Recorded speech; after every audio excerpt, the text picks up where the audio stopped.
The champagne flutes froze midair, the whispers died, and my father's face drained of every last drop of color. I stood in the doorway of my sister's Atlanta wedding reception, wearing success like armor, a woman they didn't recognize holding power they couldn't fathom. For 10 years I'd been erased, the daughter cast out like trash, the failure with no future. They deleted from family photos and holiday dinners. But then the groom took the microphone, his voice cutting through the stunned silence. "Ladies and gentlemen, I'd like to introduce the CEO investing in our company's future, Monica Johnson." The room didn't just gasp, it shattered. My mother's hand trembled against her champagne glass. My sister's wedding smile cracked like porcelain, and my father, the man who threw me out with nothing but a suitcase, and his contempt looked like he'd seen a ghost rise from the grave he'd dug for me. They had no idea that the failure sleeping in her car a decade ago had become a billionaire. They didn't know I already owned their crumbling empire, and they certainly weren't prepared for what I was about to reveal next. Because this isn't just a story about revenge. It's about what happens when the daughter they destroyed becomes the woman who holds their entire world in her hands. Stay until the end, because what they did to me is only the beginning. What I'm about to do to them. That's where the real story starts. My name is Monica Johnson. I'm 38 years old, and I'm the CEO of a venture capital firm that manages over $10 billion in assets. But 10 years ago, I was nobody. I was the daughter my family threw away like yesterday's trash, the one they called the failure with no future. Tonight, I'm about to walk back into their lives uninvited, and they have no idea what's coming. The Ritz-Carlton ballroom gleams with crystal chandeliers and ivory roses. My sister Jasmine always did have expensive taste, even when it was someone else's money paying for it. I stand in the marble hallway just outside the reception, smoothing down my elegant black dress. It's Valentino, perfectly tailored, the kind of dress that whispers wealth without shouting it. My reflection in the gilt-edged mirror shows a woman I barely recognize myself sometimes. Polished, powerful, unbreakable. Nothing like the girl they threw out a decade ago. I take a breath and push open the doors. The effect is immediate, though subtle at first. Conversations don't stop, but they stutter.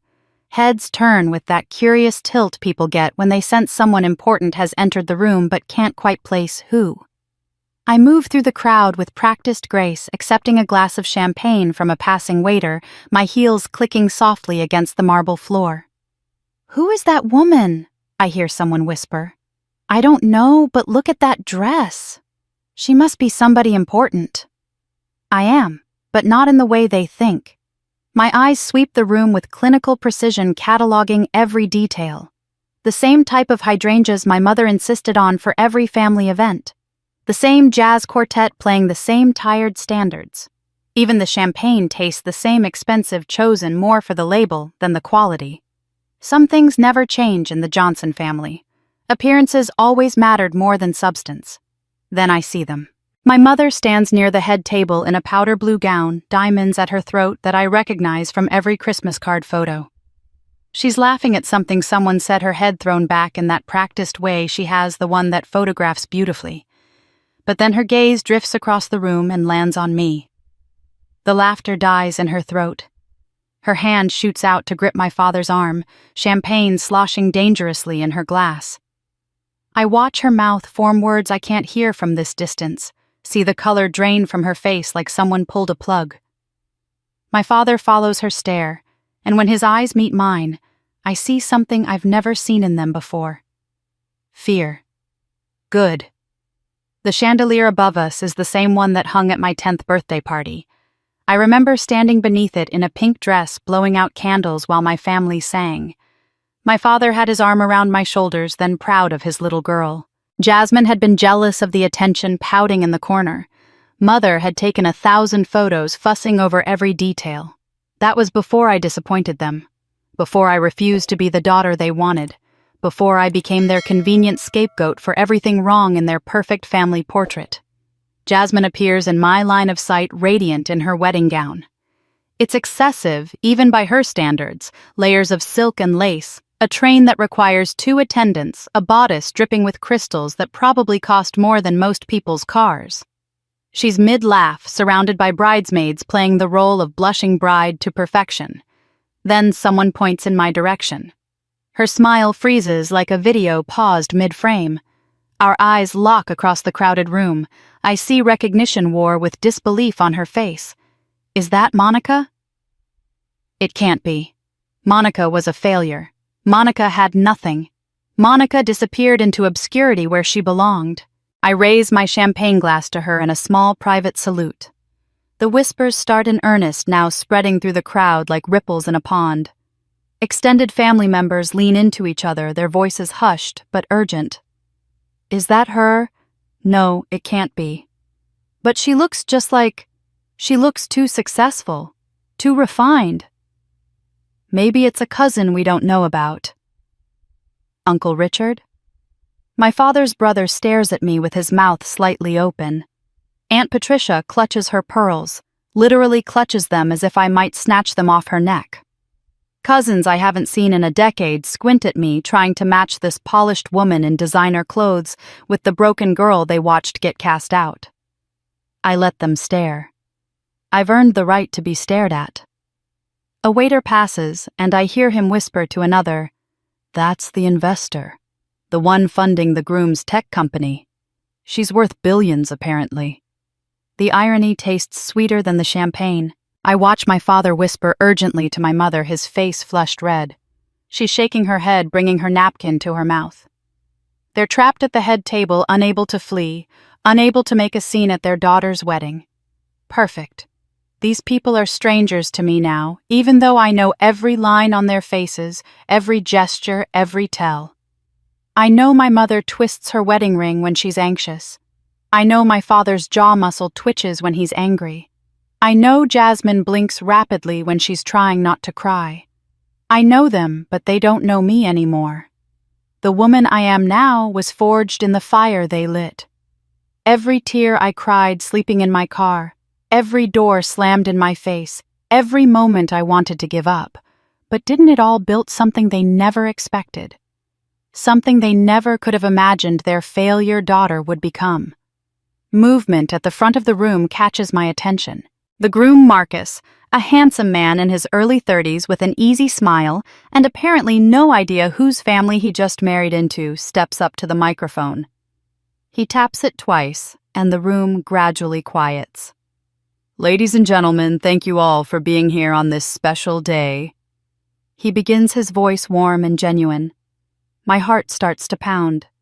This is it. Before we cut the cake, I want to take a moment to thank someone very special who made all of this possible.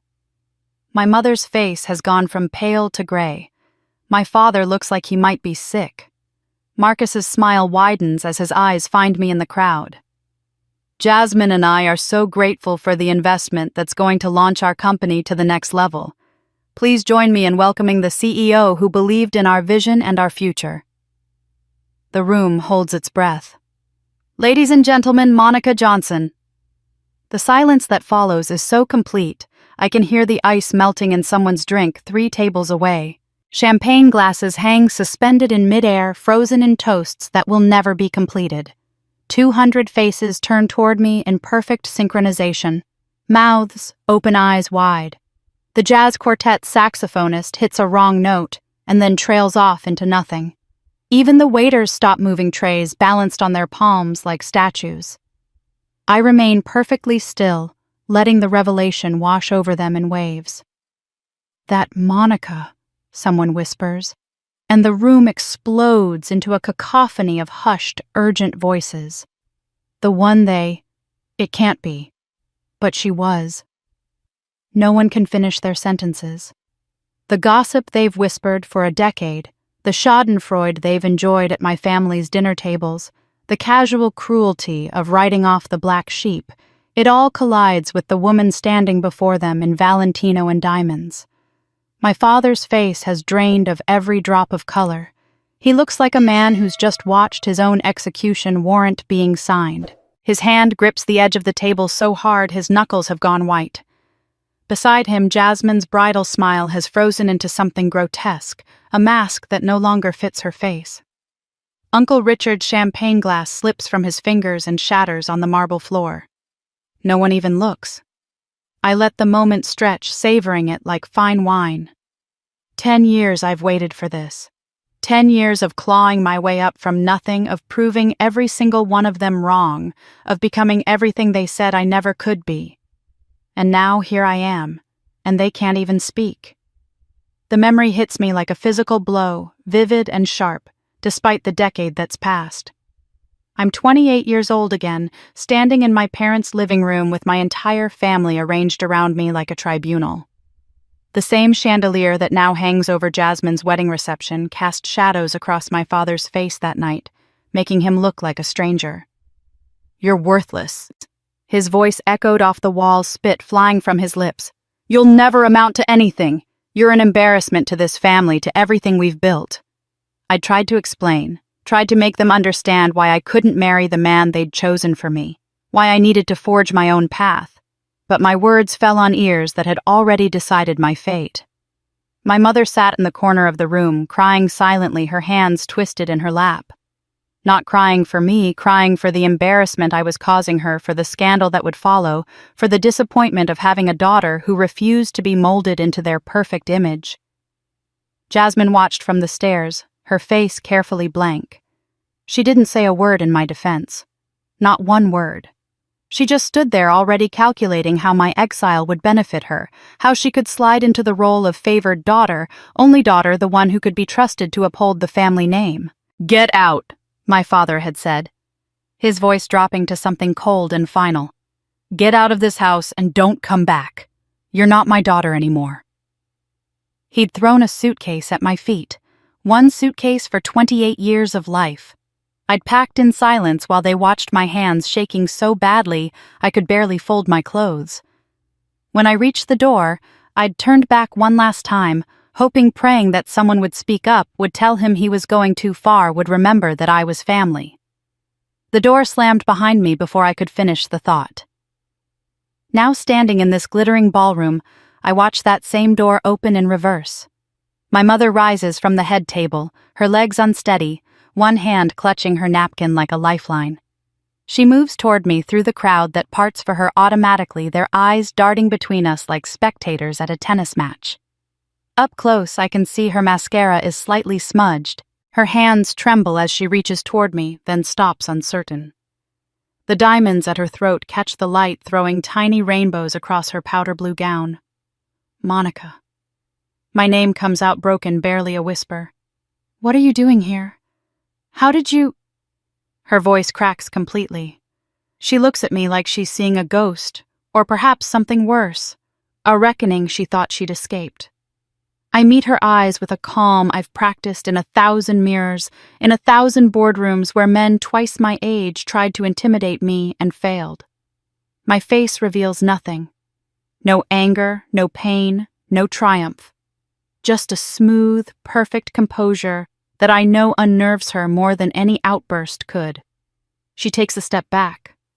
The woman who once knew every scratch on my knee, every bad dream, every secret fear, now stands before a stranger. She's searching my face desperately for some trace of the daughter she discarded, some weakness she can exploit, some crack in the armor. She won't find one. "Monica, please." Her voice drops to a desperate whisper, her eyes darting around to see who's watching. Always worried about appearances. "What have you done to us?" I turn toward her, slowly, deliberately. Let her wait. Let her wonder. Let her feel a fraction of the uncertainty I felt sleeping in my car, wondering if I'd survive the week. When I finally speak, my voice is soft as silk, and twice as dangerous. "What you made me become." My mother's face crumples, and suddenly I'm not standing in this glittering ballroom anymore. I'm back in that living room 10 years ago, watching my entire world collapse in the span of a single evening. They'd arranged it like a formal business meeting because that's what the Johnson family did best, turn human emotions into corporate proceedings. The dining table had been cleared of its usual centerpiece, replaced with nothing but hard surfaces and harder stares. Father sat at the head like a judge preparing to deliver a sentence. Uncle Richard to his right already nodding before a word was spoken. Aunt Patricia to his left examining her manicured nails as if the color of her polish mattered more than my future.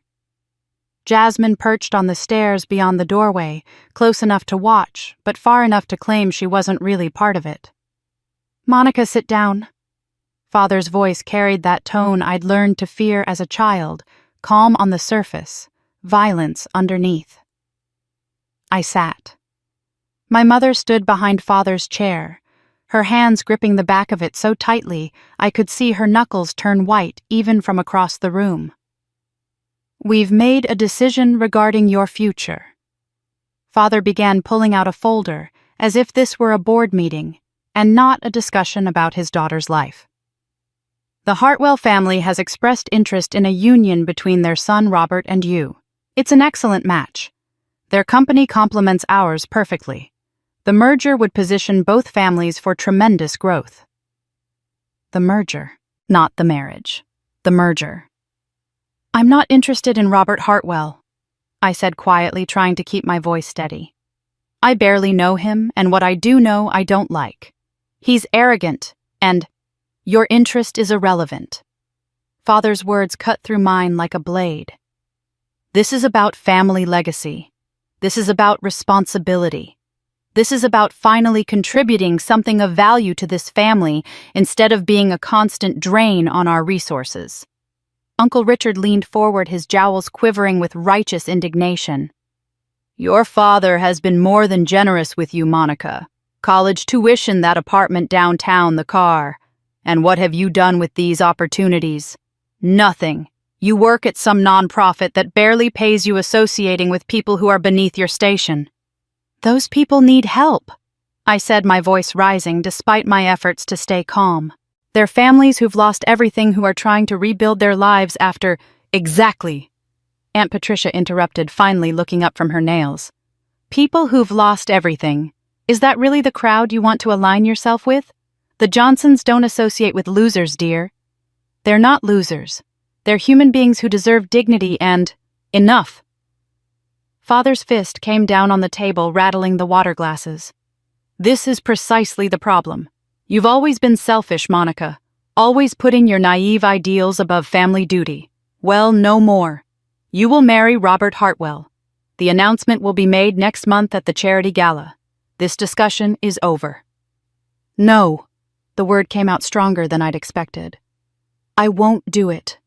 I won't marry someone I don't love just to increase your portfolio.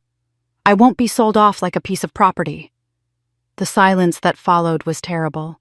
Father rose slowly from his chair, his face turning a deep, dangerous red. "You're selfish. You're ungrateful. You're a disappointment and an embarrassment to everything this family stands for." I looked to my mother, desperate for any sign of support, any indication that someone in this room saw me as more than a chess piece to be moved around their board. Her eyes were full of tears, but they weren't the angry tears I'd expected. They were something else, something that looked almost like grief. Her hands had dropped from the chair back and now hung at her sides, shaking, hidden in the folds of her skirt where no one else could see. Her lips moved, forming words I couldn't quite hear over the pounding of my heart. Was she saying, "I'm sorry"? Or was it, "I have to"? I leaned forward, straining to catch her meaning, but Father stepped into my line of sight. "Get out of my house," he said, his voice cold enough to freeze blood. "Pack your things. 1 suitcase. You have 30 minutes. Dad, please. You're no daughter of mine, not anymore." Uncle Richard nodded approvingly. Aunt Patricia had gone back to examining her nails. Jasmine remained on the stairs, her face carefully composed, already distancing herself from the sister who'd just become a liability. She didn't say a word, didn't argue, didn't even look sorry. She just watched, calculating how this would shift the family dynamics in her favor. I stumbled up the stairs past her, and she moved aside without speaking, as if I were already a ghost. 30 minutes to pack 28 years of life. I threw clothes into the suitcase without seeing them, my hands operating on autopilot while my mind tried to process what was happening. This couldn't be real.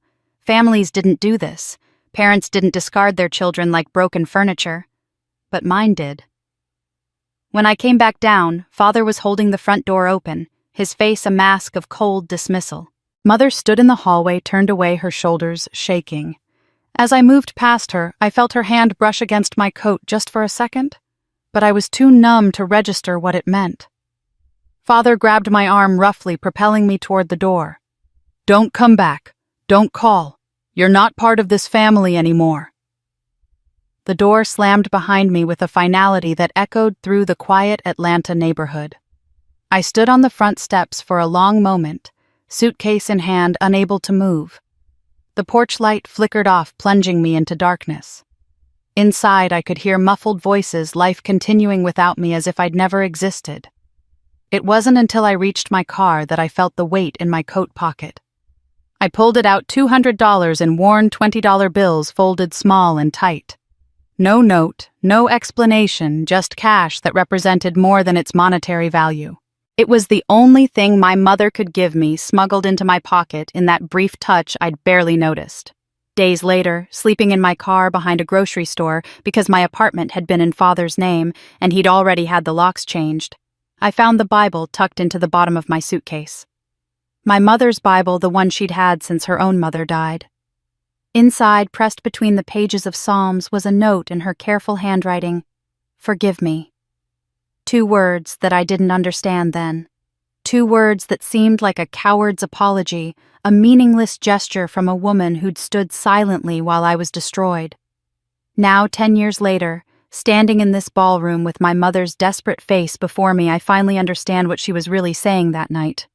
The whisper I couldn't quite hear, the trembling hands, the tears that weren't anger. She was saying, "Forgive me," even then under her breath where only God could hear. But understanding came much later, long after I'd hit bottom and clawed my way back up. 6 months after that night, forgiveness was the furthest thing from my mind. Survival was all that mattered. The Starlight Diner on Peachtree Street stayed open 24 hours, which made it perfect for someone like me. Someone who needed every shift she could get, someone who had nowhere else to be at 3 in the morning anyway. The uniform hung loose on my frame because it belonged to a waitress named Donna who'd quit 2 weeks earlier, and the manager never bothered ordering me one that fit. The name tag still said Donna too, but most customers didn't look closely enough to notice, and I'd stopped caring about things like my own name. I'd learned to move through the diner like a shadow, refilling coffee cups and clearing plates without making eye contact, without inviting conversation, without existing any more than absolutely necessary. The other waitresses, Sherry and Lakeisha, talked endlessly about their kids' soccer games and their husbands' annoying habits and their plans for Thanksgiving dinner. I wiped down tables and said nothing. They'd stopped asking me questions after the first week when my one-word answers made it clear I wasn't interested in bonding. Being invisible was safer. Being invisible meant no one asked where I lived, and I didn't have to explain that home was a 15-year-old Honda Civic parked behind the grocery store 3 blocks away. Being invisible meant no one noticed the dark circles under my eyes that no amount of concealer could hide, or the way my hands shook sometimes from exhaustion, or the fact that I wore the same 3 outfits in rotation because they were all that fit in my suitcase.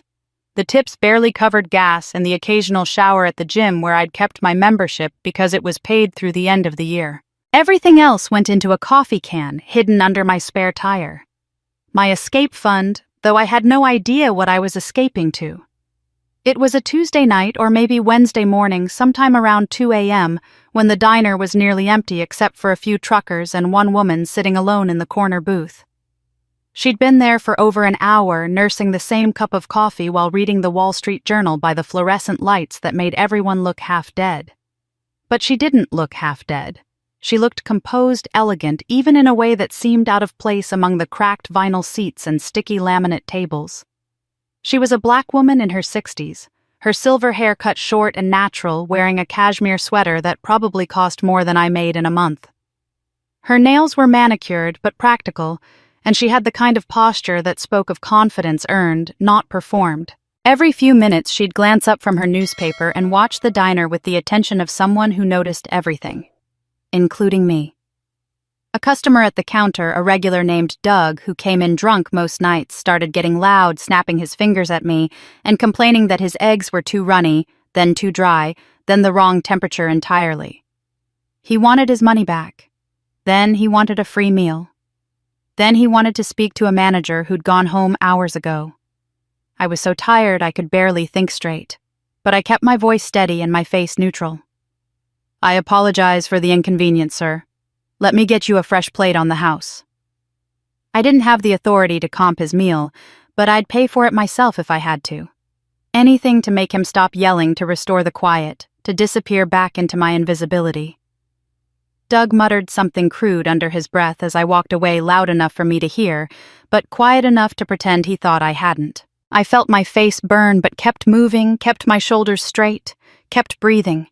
When I delivered his fresh eggs, which he suddenly decided he didn't want anymore, he left without tipping. Not that I'd expected him to. I was clearing his dishes when the woman in the corner booth spoke. "Excuse me, honey." Her voice was warm, cultured, with a slight southern lilt that spoke of Atlanta roots. "Could you bring me a fresh cup of coffee and maybe sit down for a minute? You look like you could use a break." I glanced toward the kitchen. Sherry was on her phone. Lakeisha was outside smoking. The cook was probably asleep, standing up. "I'm fine, ma'am. I'll get your coffee." "I'm sure you will, but I'm asking you to sit with me anyway." She folded her newspaper and looked at me directly. Really looked at me in a way no one had in months. "You handled that man with a grace he didn't deserve. You've got something most people don't.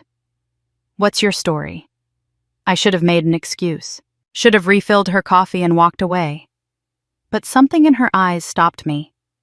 A recognition of pain, maybe, or just the simple fact that she was the first person in 6 months who'd asked me a direct question about myself and seemed to actually want an answer. I poured her coffee, poured myself a cup, and sat down. "There's not much to tell." I started, but she raised one elegant hand to stop me. "Don't do that. Don't minimize yourself.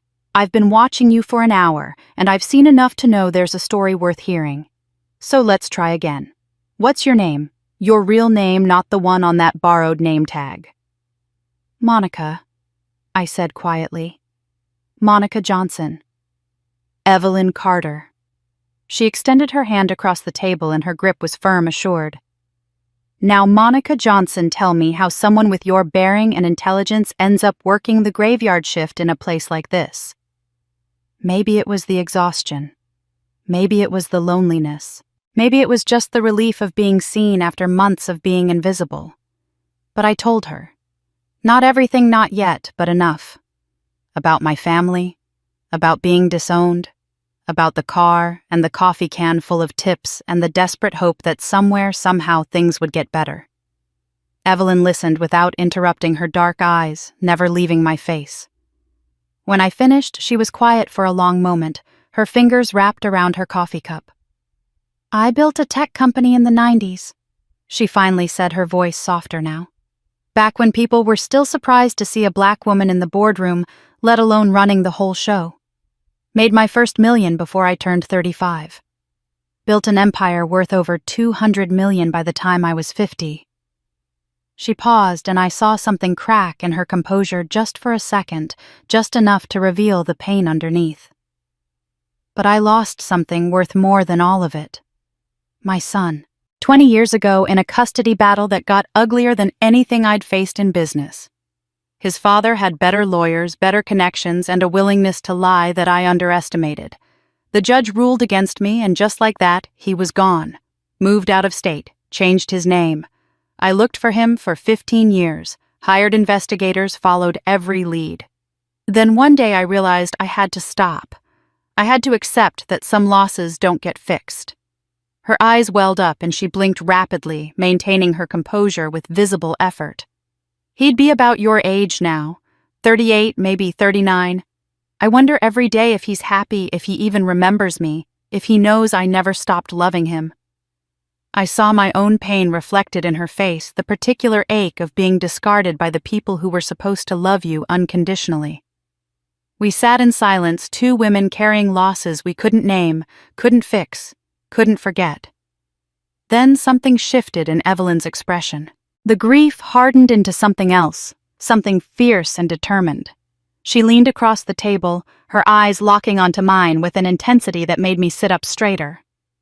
"You've got fire behind all that hurt, baby. Let's build something from it." Evelyn Carter didn't believe in traditional mentorship. No corner offices with mahogany desks, no formal training programs, no PowerPoint presentations about synergy and paradigm shifts. Instead, she taught me about power in coffee shops at dawn, about negotiation while feeding pigeons in Piedmont Park, about self-worth while cooking Sunday dinner in her kitchen that smelled like rosemary and old money. "Business school teaches you formulas," she said one morning, stirring her espresso with the same precision she'd once used to dismantle competitor strategies. "But formulas don't account for the human element. They don't teach you how to read the micro-expressions on a CEO's face when he's bluffing. They don't show you how to use silence as a weapon or how to make someone think an idea was theirs when you planted it there all along." I quit the diner 2 weeks after we met. Evelyn hired me as her personal consultant, though we both knew it was charity dressed up as opportunity. She paid me more than I'd made in 6 months of slinging coffee, and suddenly I could afford a studio apartment in a neighborhood that didn't make me check over my shoulder at night. But she didn't just give me money. She gave me something more valuable. She gave me back my spine. "When they underestimate you, smile," she told me during one of our sessions in her sunlit living room surrounded by art that probably cost more than most people's houses. "Let them think you're soft, agreeable, not a threat. Then take everything. Take it with such precision and grace that they don't even realize they've been stripped bare until you're already gone." She taught me to weaponize every assumption people made about me. "Young woman, use it. Let them dismiss you while you study their weaknesses." Black woman in a white boardroom. Let their discomfort make them sloppy, reveal things they'd hide from someone they respected. Poor. Let them think you're desperate while you negotiate from a position they can't even see. The lessons weren't gentle. Evelyn had survived decades in rooms that didn't want her, and she'd learned to turn exclusion into advantage. Now she was teaching me the same alchemy. My first real test came 3 months into our arrangement. Evelyn had arranged a pitch meeting with a venture capital firm looking to invest in minority-owned businesses. We were proposing a consulting service focused on helping mid-sized companies streamline operations. My idea. Evelyn's connections, our combined credibility. The conference room was all glass and chrome designed to intimidate. 4 white men in expensive suits sat across from us, their body language screaming skepticism before we'd even opened our mouths. I was barely 2 sentences into my presentation when the youngest one interrupted. "Sorry, but could you clarify your credentials? What's your background in management consulting?" I opened my mouth to respond, but another voice cut in. "And your educational background? Did you attend business school?" Before I could answer that, a third man turned to Evelyn. "Ms. Carter, we have tremendous respect for your accomplishments. But is she really qualified for this kind of work? Perhaps someone with more traditional experience would be..." Under the table. Evelyn's hand found mine and squeezed, not comfort, a reminder. I straightened my spine, forcing myself to hold eye contact with each man in turn. My voice came out steady, calm, with an edge of steel I'd practiced in Evelyn's mirror. "Gentlemen, I understand your concerns about traditional qualifications, so let me address them with traditional metrics." I pulled up a slide showing the financial analysis I'd spent 2 weeks perfecting. Your portfolio company TechFlow is hemorrhaging money in 3 specific areas. Your operations costs are 42% above industry standard. Your employee turnover rate is costing you approximately $3.7 million annually in recruiting and training, and your supply chain inefficiencies are eating another $2 million in preventable waste. I watched their faces shift from dismissive to attentive. Now, my background includes 5 years in nonprofit management, where I learned to do more with less than you've ever imagined.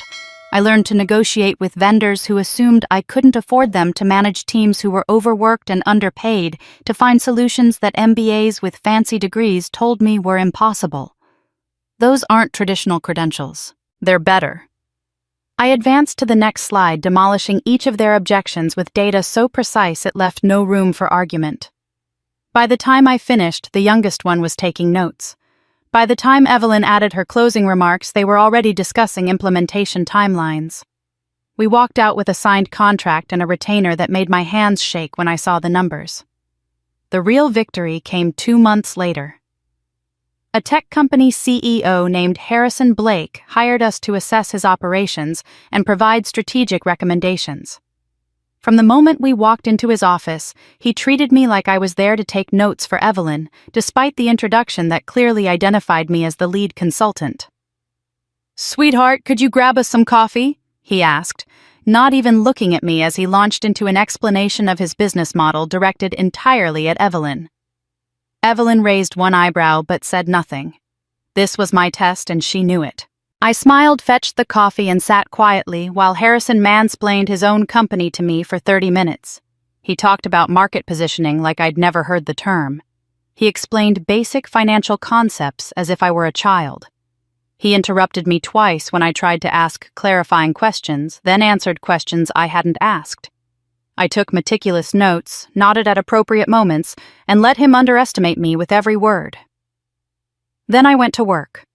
For 2 weeks, I analyzed every aspect of his business with a precision that bordered on obsessive. I interviewed his employees when he wasn't around, reviewed 5 years of financial statements, mapped his supply chains, and identified inefficiencies he didn't even know existed. I found the hemorrhaging a logistics contract that was overcharging him by 30%, a software licensing agreement that included services. He never used a middle management layer that existed purely to justify someone's nephew's salary. When I presented my findings, Harrison tried to interrupt within the first minute. I simply raised my hand and kept talking, my voice never rising, my data irrefutable. By the end of the presentation, I'd outlined a strategy that would save his company $4 million in the first year alone and position them for acquisition by a larger firm within 18 months. He stared at the projection screen, then at me, his expression shifting from condescension to grudging respect to something that looked like greed. "This is brilliant," he said slowly. "I'll need to present this to my board, of course. We'll implement it under my leadership and you'll implement it under the terms of our contract." I interrupted, smoothly sliding a document across his desk, which specifies that all strategies remain intellectual property of Carter Consulting, that implementation requires our oversight at the agreed-upon rate, and that any public presentation of these findings must credit our firm. "You signed this 2 weeks ago, Mr. Blake. Page 7, paragraph 3. His face flushed red, but he'd already signed. The contract was ironclad because Evelyn had taught me to always get it in writing, always protect my work, always assume that people who underestimate you will also try to steal from you. 3 weeks later, I was doing routine research on potential clients when I decided to dig deeper into Harrison Blake's company structure. His tech firm was a subsidiary, I discovered, of a larger holdings company, and that holdings company had recently undergone restructuring and rebranding after some financial difficulties. I clicked through corporate filings following the paper trail with growing unease. Parent company leads to holding company leads to investment group leads to. My hand froze on the mouse. The original ownership documents buried in archived SEC filings showed a name I knew by heart: Johnson Family Enterprises. My father's company hidden under layers of corporate restructuring and a shiny new name. I stared at that name on my computer screen until the letters blurred. Johnson Family Enterprises. My father's legacy. The empire he'd valued more than his own daughter. The business he'd tried to force me into an arranged marriage to protect. And now I'd just saved a piece of it without even knowing. The irony should have been funny. Instead, it felt like swallowing glass. I dug deeper, spending the next week tracing every thread of my father's business dealings. What I found was a portrait of incompetence masked by arrogance. The thriving company I remembered from my childhood had been gutted by a series of catastrophically bad decisions. Overexpansion into markets he didn't understand. Contracts signed without proper due diligence. Partnerships with people who'd quietly robbed him blind while he was too proud to admit he needed help.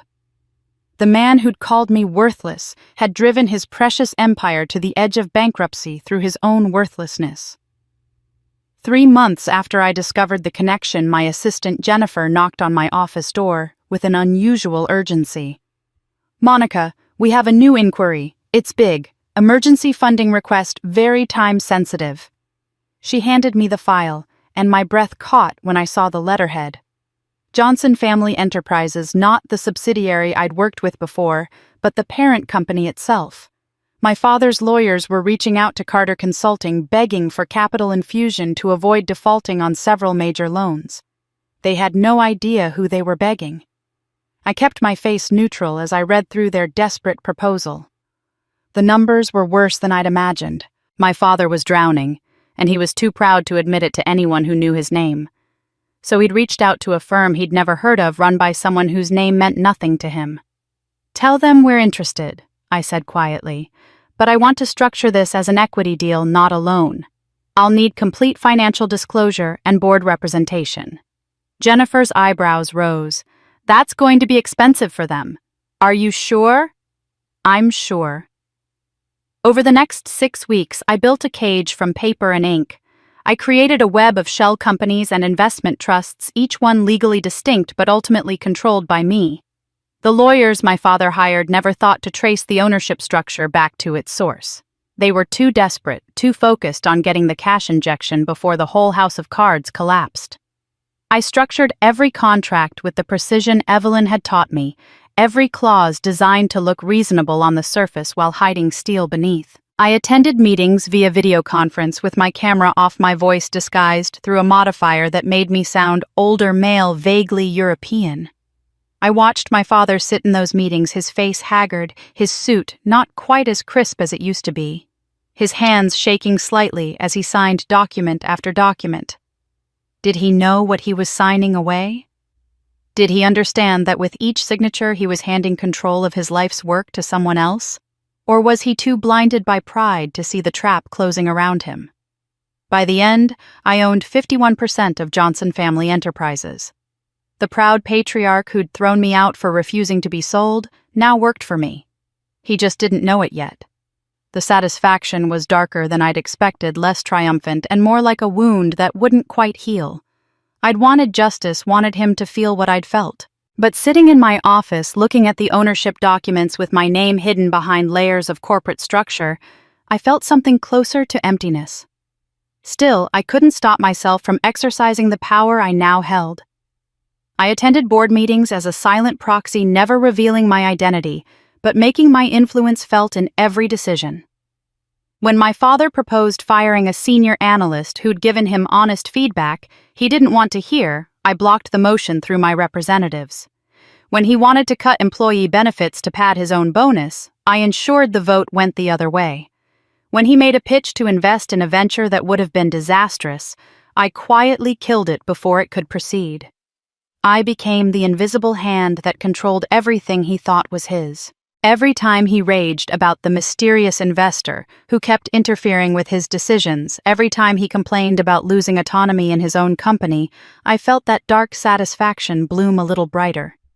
He'd wanted me to be nothing. Instead, I'd become the puppet master of his entire existence. Evelyn knew, of course. She'd helped me structure some of the deals, though she'd warned me to be careful.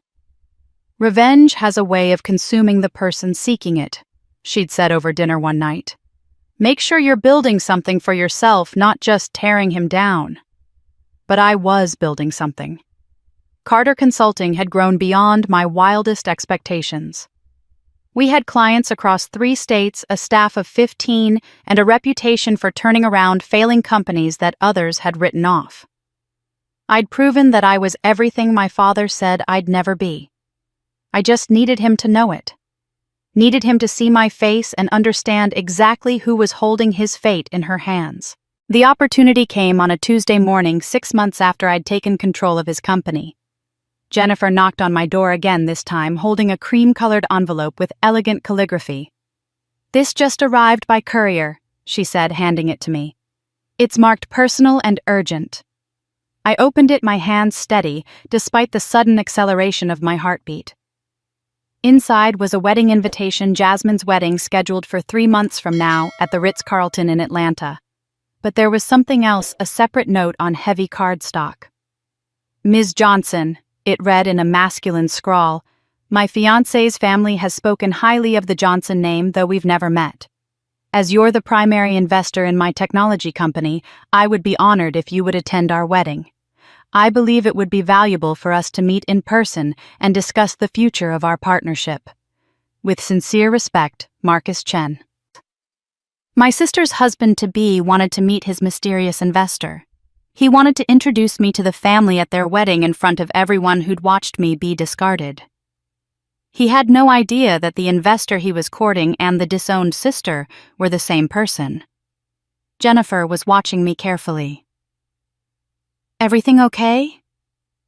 I looked up at her, and for the first time in months, I felt something like genuine joy spreading across my face.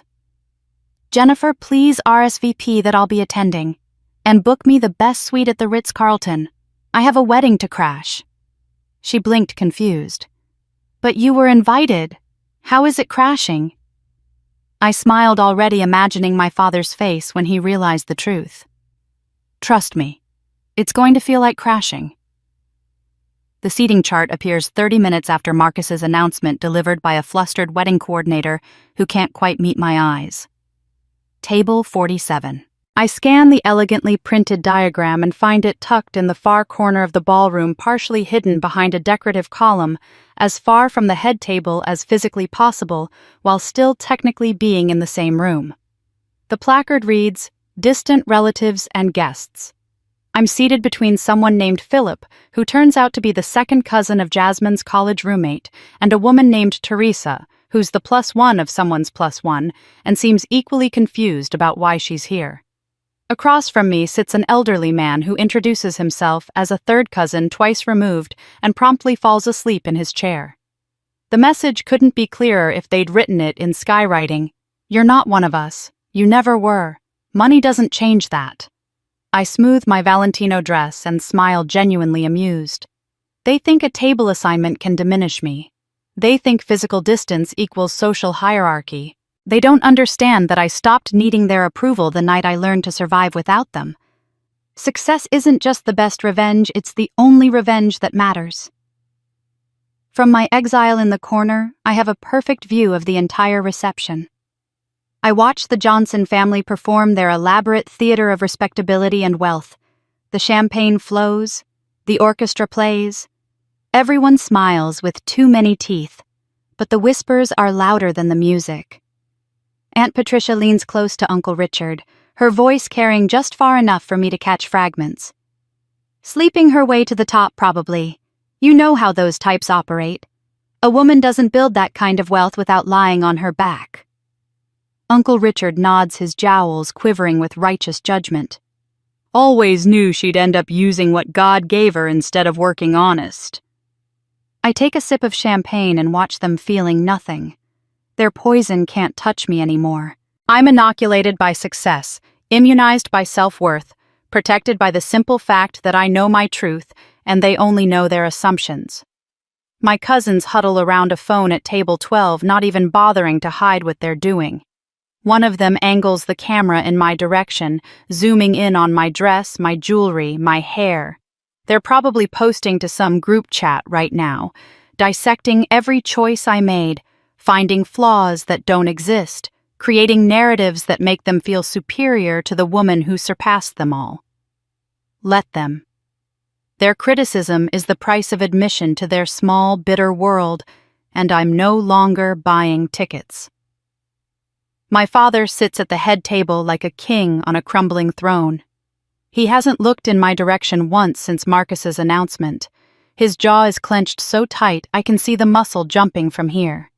His hand grips his whiskey glass with enough force to crack it. He's performing stoicism, but I can read the rage beneath it, the humiliation of discovering that his failure daughter now controls his fate. Jasmine holds court at the center of attention, surrounded by her bridesmaids in their pale pink dresses. She laughs too loud at jokes that aren't funny, tosses her hair too often, touches her new husband's arm with practiced affection. Everything about her movement screams performance. Look how happy I am. Look how perfect my life is. Look how much better I'm doing than that sister we don't talk about. But I notice something else now, something I've never quite registered before, because I was too close, too caught up in our family dynamics to see clearly. I study Jasmine across the crowded room, really study her with the analytical eye I've developed in boardrooms and negotiations. She doesn't look like anyone. Not mother with her delicate features and expressive eyes. Not father with his strong jaw and prominent nose. Jasmine's face is rounder, softer, her eyes a different shape entirely. Her build is stockier where both our parents are lean. Even her mannerisms, the way she gestures when she talks, the tilt of her head when she laughs, belong to someone else's genetic memory. I've never noticed because I've never had reason to look. She was just Jasmine, the golden child, the favorite, the one who stayed when I was cast out. But now, with distance and clarity, I see what I've been missing all along. A memory surfaces sharp and sudden. I was maybe 7 or 8, sitting on the stairs listening to Mother talk to Aunt Patricia in the kitchen. "Jasmine is our miracle," Mother had said, her voice full of an emotion I couldn't name then. "We never thought we'd have another chance." Odd phrasing. Not another child, another chance. Another memory, Father once telling someone at a dinner party that Jasmine came to us when we needed her most, while Mother gripped her wine glass and changed the subject quickly. Another, Jasmine's baby photos appearing suddenly when she was already 2 years old. No newborn pictures anywhere in the house despite Mother's obsession with documenting everything. I shake my head, dismissing the thoughts. It doesn't matter. Whatever secrets this family keeps, they're not my concern anymore. I'm here for one reason only, to show them exactly what they threw away, to make them choke on their own judgment. Mother keeps glancing in my direction, her anxiety written in every line of her posture. She barely touches her food. Her champagne sits untouched. Every few minutes her eyes find me across the room, and I see something in them that looks like fear mixed with desperate hope. Fear of what I might do, perhaps. Hope for what? Forgiveness, reconciliation.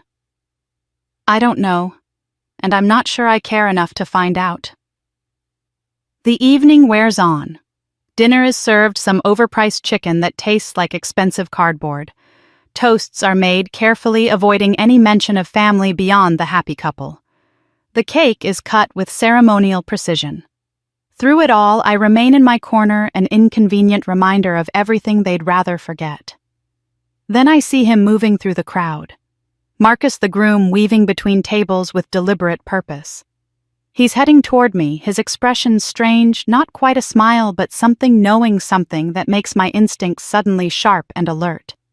He stops at my table, and Philip, the second cousin once removed, practically falls over himself to vacate the chair. Marcus sits down where Philip had been, close enough that I can see the details of his face. There's something familiar about him. Something that tickles at the edge of my memory but won't quite surface. His smile deepens, and his eyes, dark and assessing, meet mine with an intensity that feels personal. "You remember me, don't you?" The recognition hits me like cold water. Marcus. But 12 years ago he went by a different name. Darius Chen. The memories flood back with uncomfortable clarity. I was 26, still working at my father's company before everything fell apart. Darius had been brought in as an external consultant on some project I can't even remember now, something about market expansion or operational efficiency. He was charming in that effortless way some men have, the kind that makes you feel like you're the only person in the room even when you're standing in a crowd. We dated quietly for 3 months. Coffee that turned into dinner. That turned into late-night conversations in his car because I couldn't bring him home. Father had opinions about who was and wasn't suitable for a Johnson daughter. Darius said he understood. He said he didn't need my family's approval to know what I was worth. Then came the night of my exile. The tribunal. The suitcase. The door slamming behind me.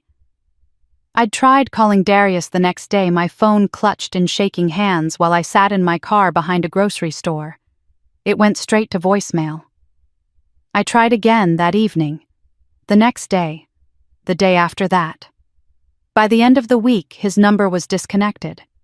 His email bounced back. It was like he'd never existed.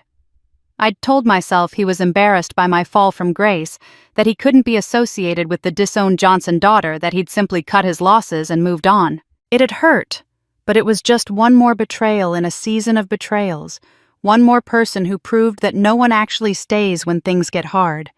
And now here he sits at my sister's wedding looking at me with that same charming smile that once made me feel special.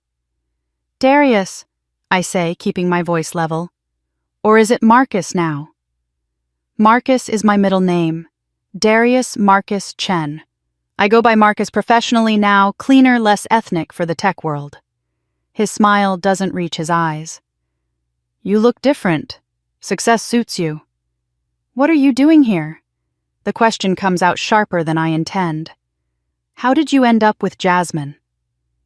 He leans back in his chair completely at ease, as if we're old friends catching up instead of former lovers meeting under impossibly strange circumstances. Fate, coincidence, or maybe something more deliberate. He pauses, watching my face. "The invitation wasn't an accident, Monica. I requested your firm specifically for the investment." My spine stiffens.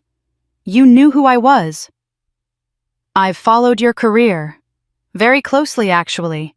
The meteoric rise of Monica Johnson from nowhere to billionaire CEO in less than a decade. It's impressive what you've built, especially considering where you started." His eyes flicker with something I can't quite read. "When I found out you'd taken control of your father's company, I knew you'd be interested in other opportunities within the Johnson orbit. You manipulated this entire situation." My voice is cold now, clinical. "You pursued my sister to get to me." "I pursued your sister because she was available, ambitious, and connected to a family I needed access to." He says it so casually, like he's discussing a business transaction. "The fact that it brought you back into the picture was simply a convenient bonus, although I'll admit I was curious to see if you'd actually show up." I study his face, looking for the man I once thought I knew. He's handsomer than I remember, more polished. The boyish charm has been replaced with something smoother, more calculated. Whatever genuine affection might have existed between us 12 years ago has been replaced by something else entirely. "Does Jasmine know?" I ask. "Does she know we have a history? Why would I tell her ancient history doesn't help anyone?" He waves his hand dismissively, and that's when I notice a ring on his right hand that I don't remember from our time together. It's silver, unusual in design, with an intricate pattern that looks almost Celtic or possibly older. The craftsmanship suggests age, real age, like something passed down through generations. "That's an interesting ring," I say, reaching for any detail that might tell me who this man really is. "I don't remember you wearing it before." His hand closes reflexively, covering the ring with his other palm. The movement is instinctive, protective. "Family thing. Not important." He changes the subject so smoothly that most people wouldn't notice the deflection. "We should talk about why I really wanted you here." "I assumed it was to gloat. To show me that you ended up with the favored daughter after all." "Gloat." He laughs, but it sounds hollow. "Monica, I don't need to gloat. I need an ally. Someone who understands what this family really is." The air between us shifts, becoming charged with something darker. I can feel the weight of other guests' stares on us, the disgraced daughter, and the groom having an intense conversation in the corner. Mother keeps glancing over her anxiety, now bordering on panic. Father's jaw is clenched so tight I'm surprised his teeth haven't cracked. "What are you talking about?" I ask, even though part of me already knows I shouldn't engage, shouldn't let him draw me deeper into whatever game he's playing. Darius leans forward, his voice dropping to just above a whisper, intimate and conspiratorial. "This family has secrets, Monica. Dark ones. The kind that destroy lives when they come to light. You've already started unraveling things with your corporate takeover. But that's just money. That's just business." He pauses, his eyes locked on mine with an intensity that makes my skin prickle.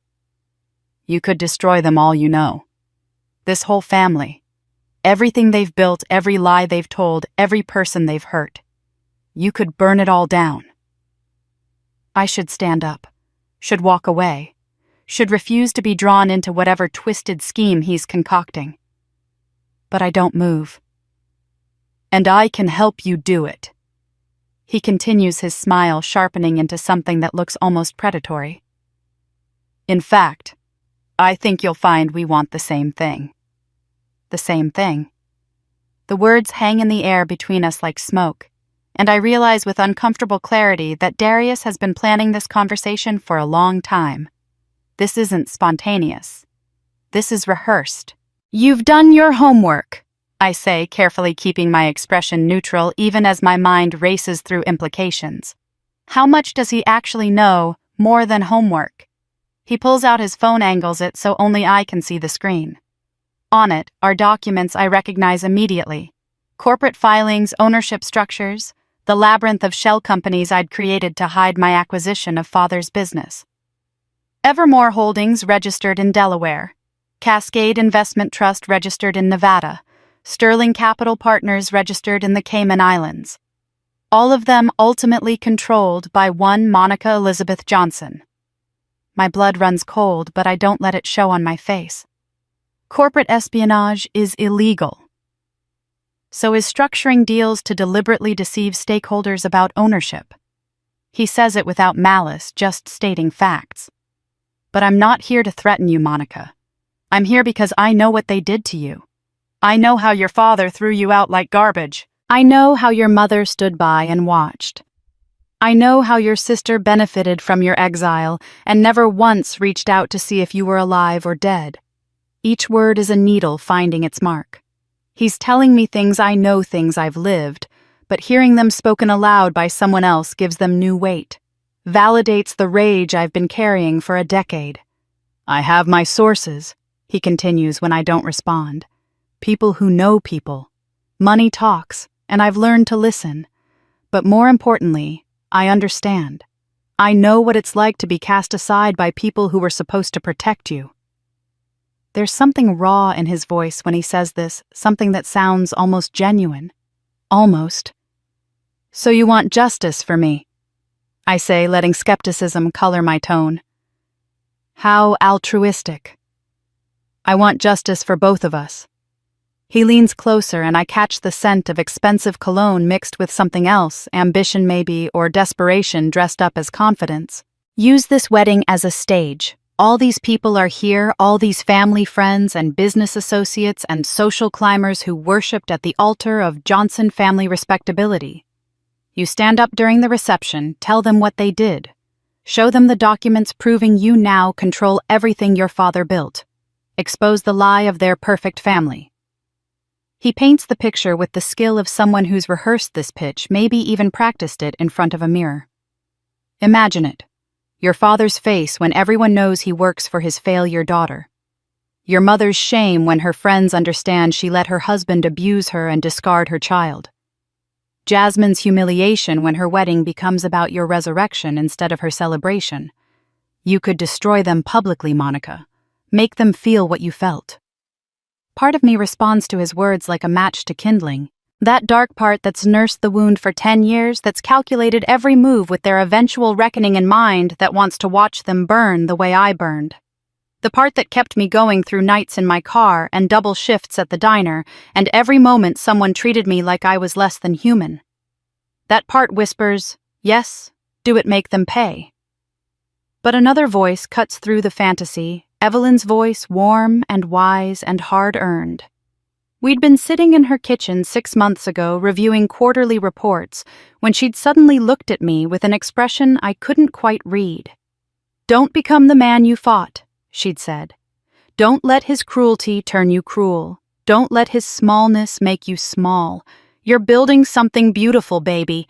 Don't poison it with his venom. I'd asked her what she meant, but she'd just shaken her head and changed the subject.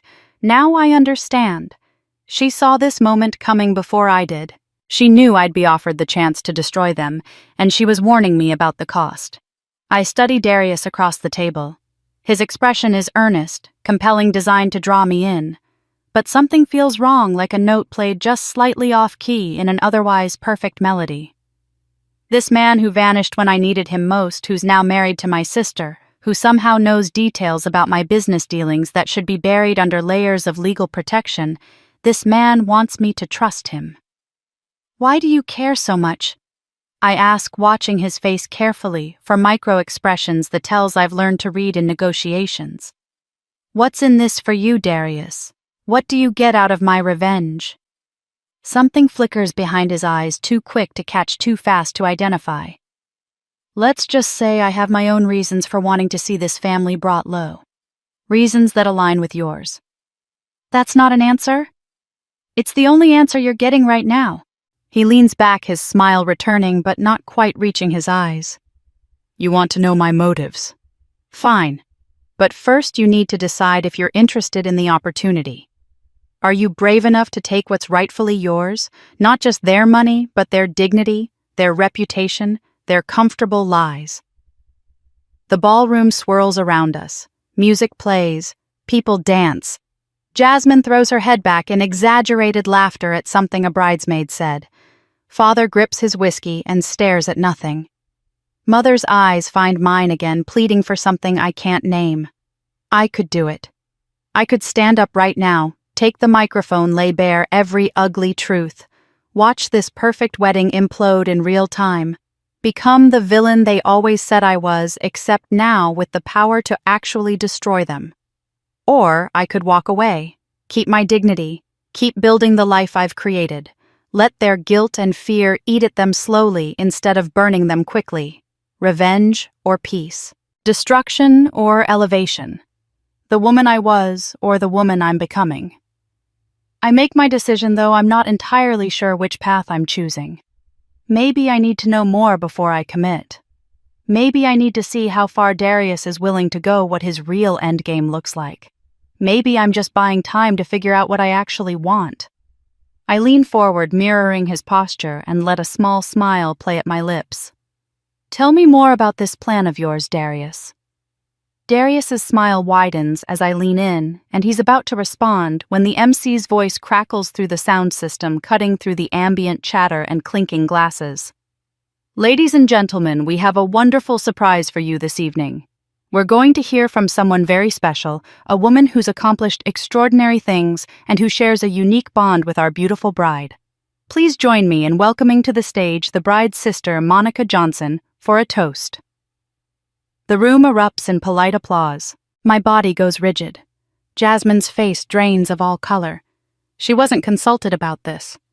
Her hand shoots out to grip Darius's arm, but he's already standing, already applauding with everyone else, his expression a perfect mask of supportive enthusiasm. When she turns to look at him, confusion and panic warring on her face, he just smiles and nods encouragingly. He orchestrated this. He set me up. All eyes turn toward my corner table. The spotlight, literal actual spotlight, swings to find me. I'm trapped in a circle of light, while 200 faces wait expectantly for me to either accept or refuse this poisoned gift. I could stay seated, could shake my head politely and decline, could let this moment pass and maintain the careful distance I've kept all evening. That would be the safe choice, the dignified choice. But I think about Darius's words, his offer to help me destroy them. I think about 10 years of silence, 10 years of letting them rewrite history without my voice in it. I think about every person in this room who watched me be erased and said nothing. And I think about Evelyn's warning, "Don't become the man you fought." I stand. The Valentino dress catches the light perfectly as I make my way through the tables toward the small stage where the MC waits with a microphone. My heels click against marble with a rhythm that sounds like a countdown. People lean back to let me pass their whispers, creating a wave of sound that follows me. Father's knuckles are white around his whiskey glass. Mother has brought her napkin to her mouth as if physically holding back words. Aunt Patricia and Uncle Richard exchange horrified glances. The cousins have their phones out, ready to record whatever catastrophe is about to unfold. I take the microphone from the MC's hand. The weight of it feels significant, like holding a weapon I haven't decided whether to use. "Thank you," I say, my voice steady and clear through the speakers. This is unexpected, but then again, my entire presence here tonight has been unexpected for many of you. A ripple of nervous laughter moves through the crowd. The younger guests, friends of Jasmine and Darius who don't know the family history, smile, politely assuming this is just standard sister of the bride humor.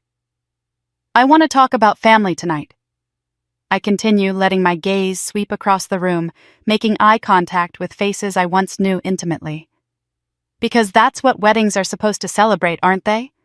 The joining of families, the strength of bonds, the loyalty that ties us together through joy and hardship alike.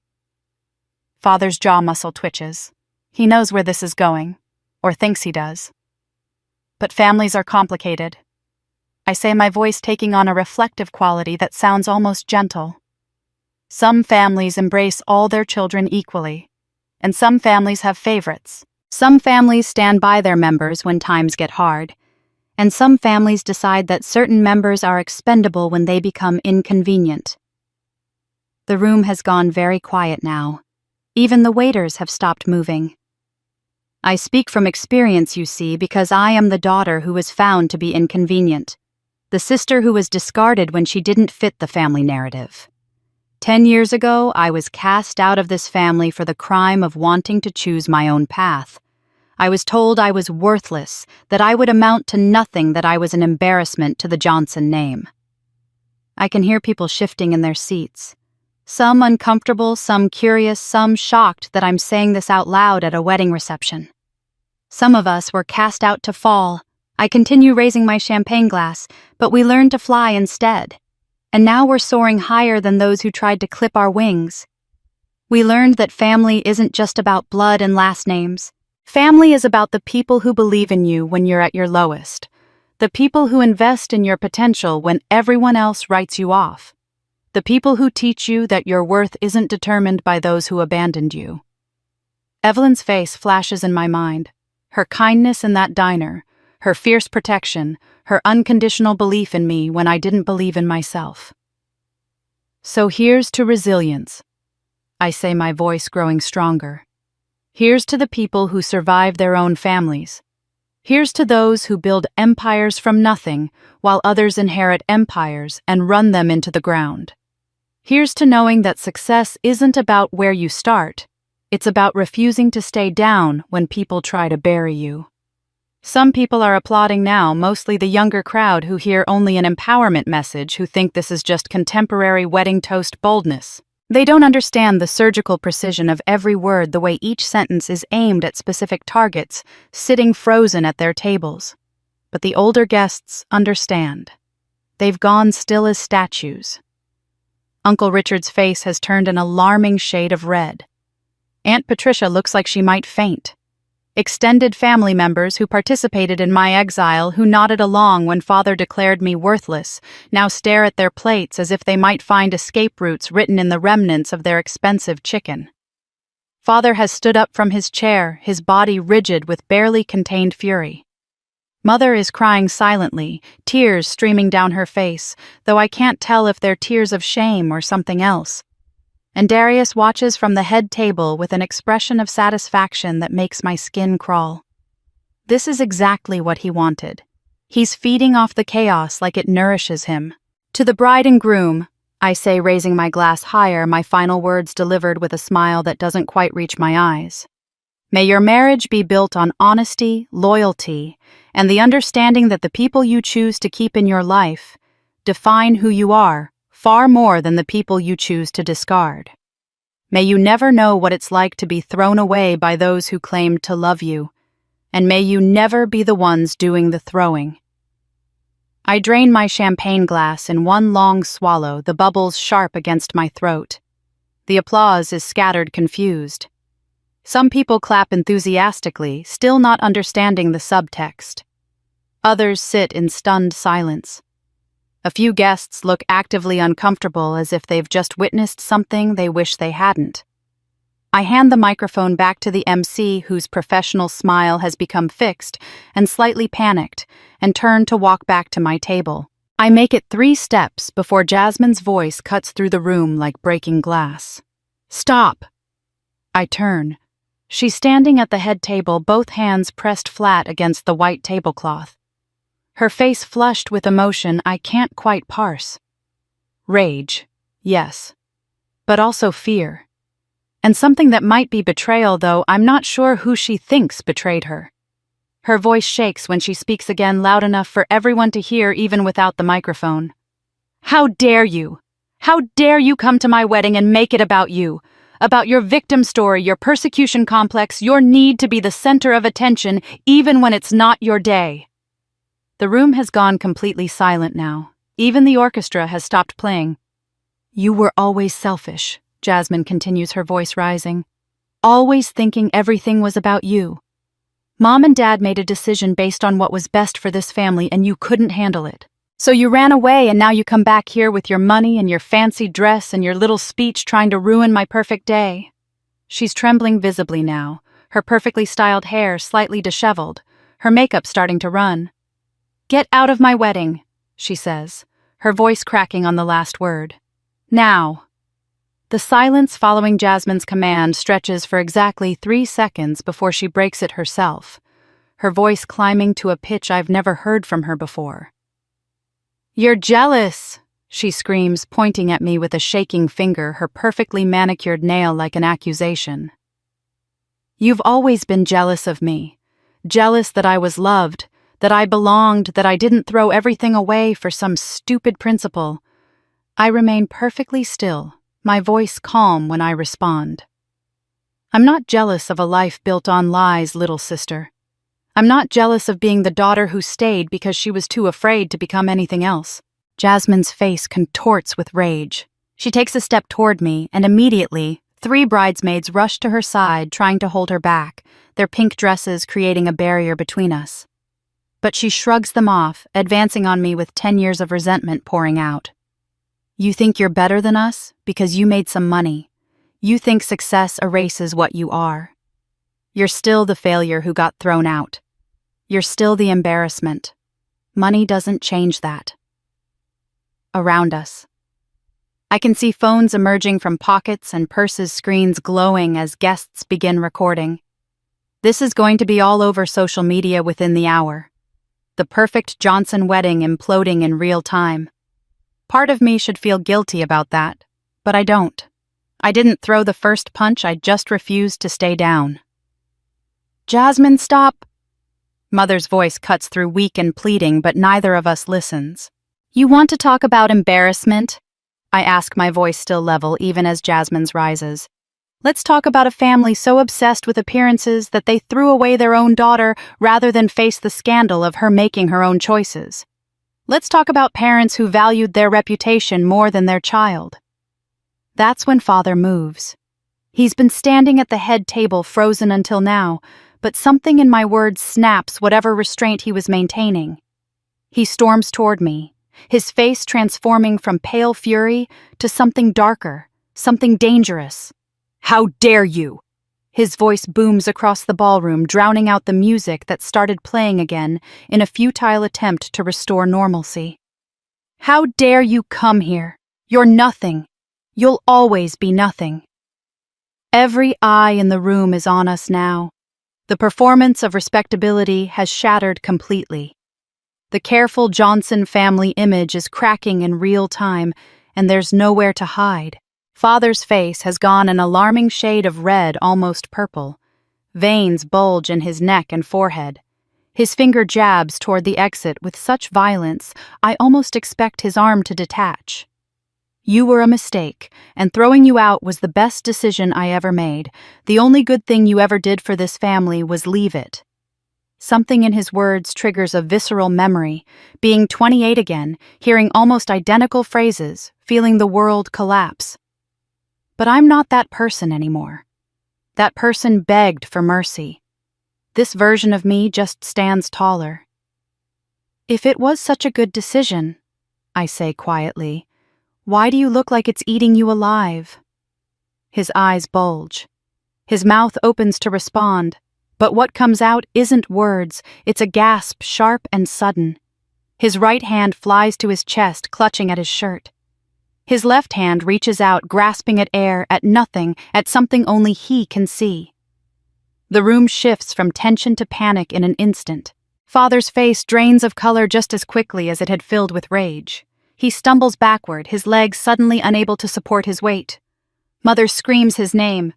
Jasmine's fury transforms into horror. "Someone call 911!" a voice shouts. I think it's Uncle Richard.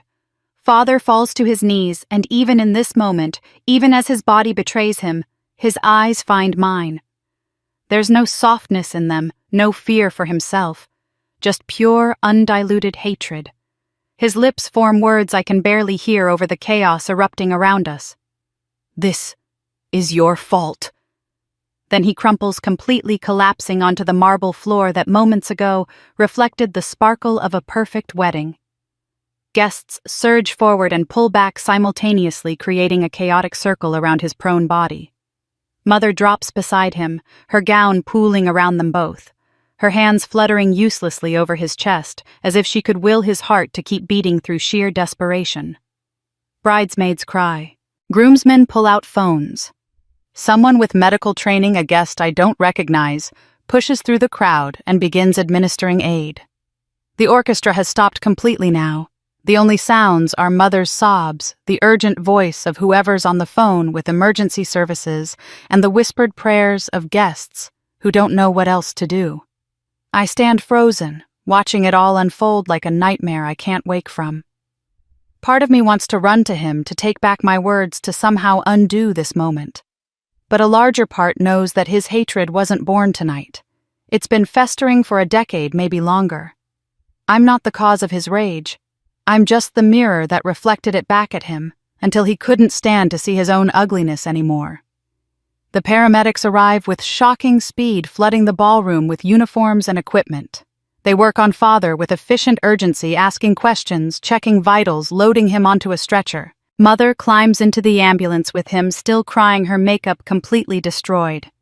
Jasmine follows in a car with Darius, her wedding gown, trailing behind her like a ghost.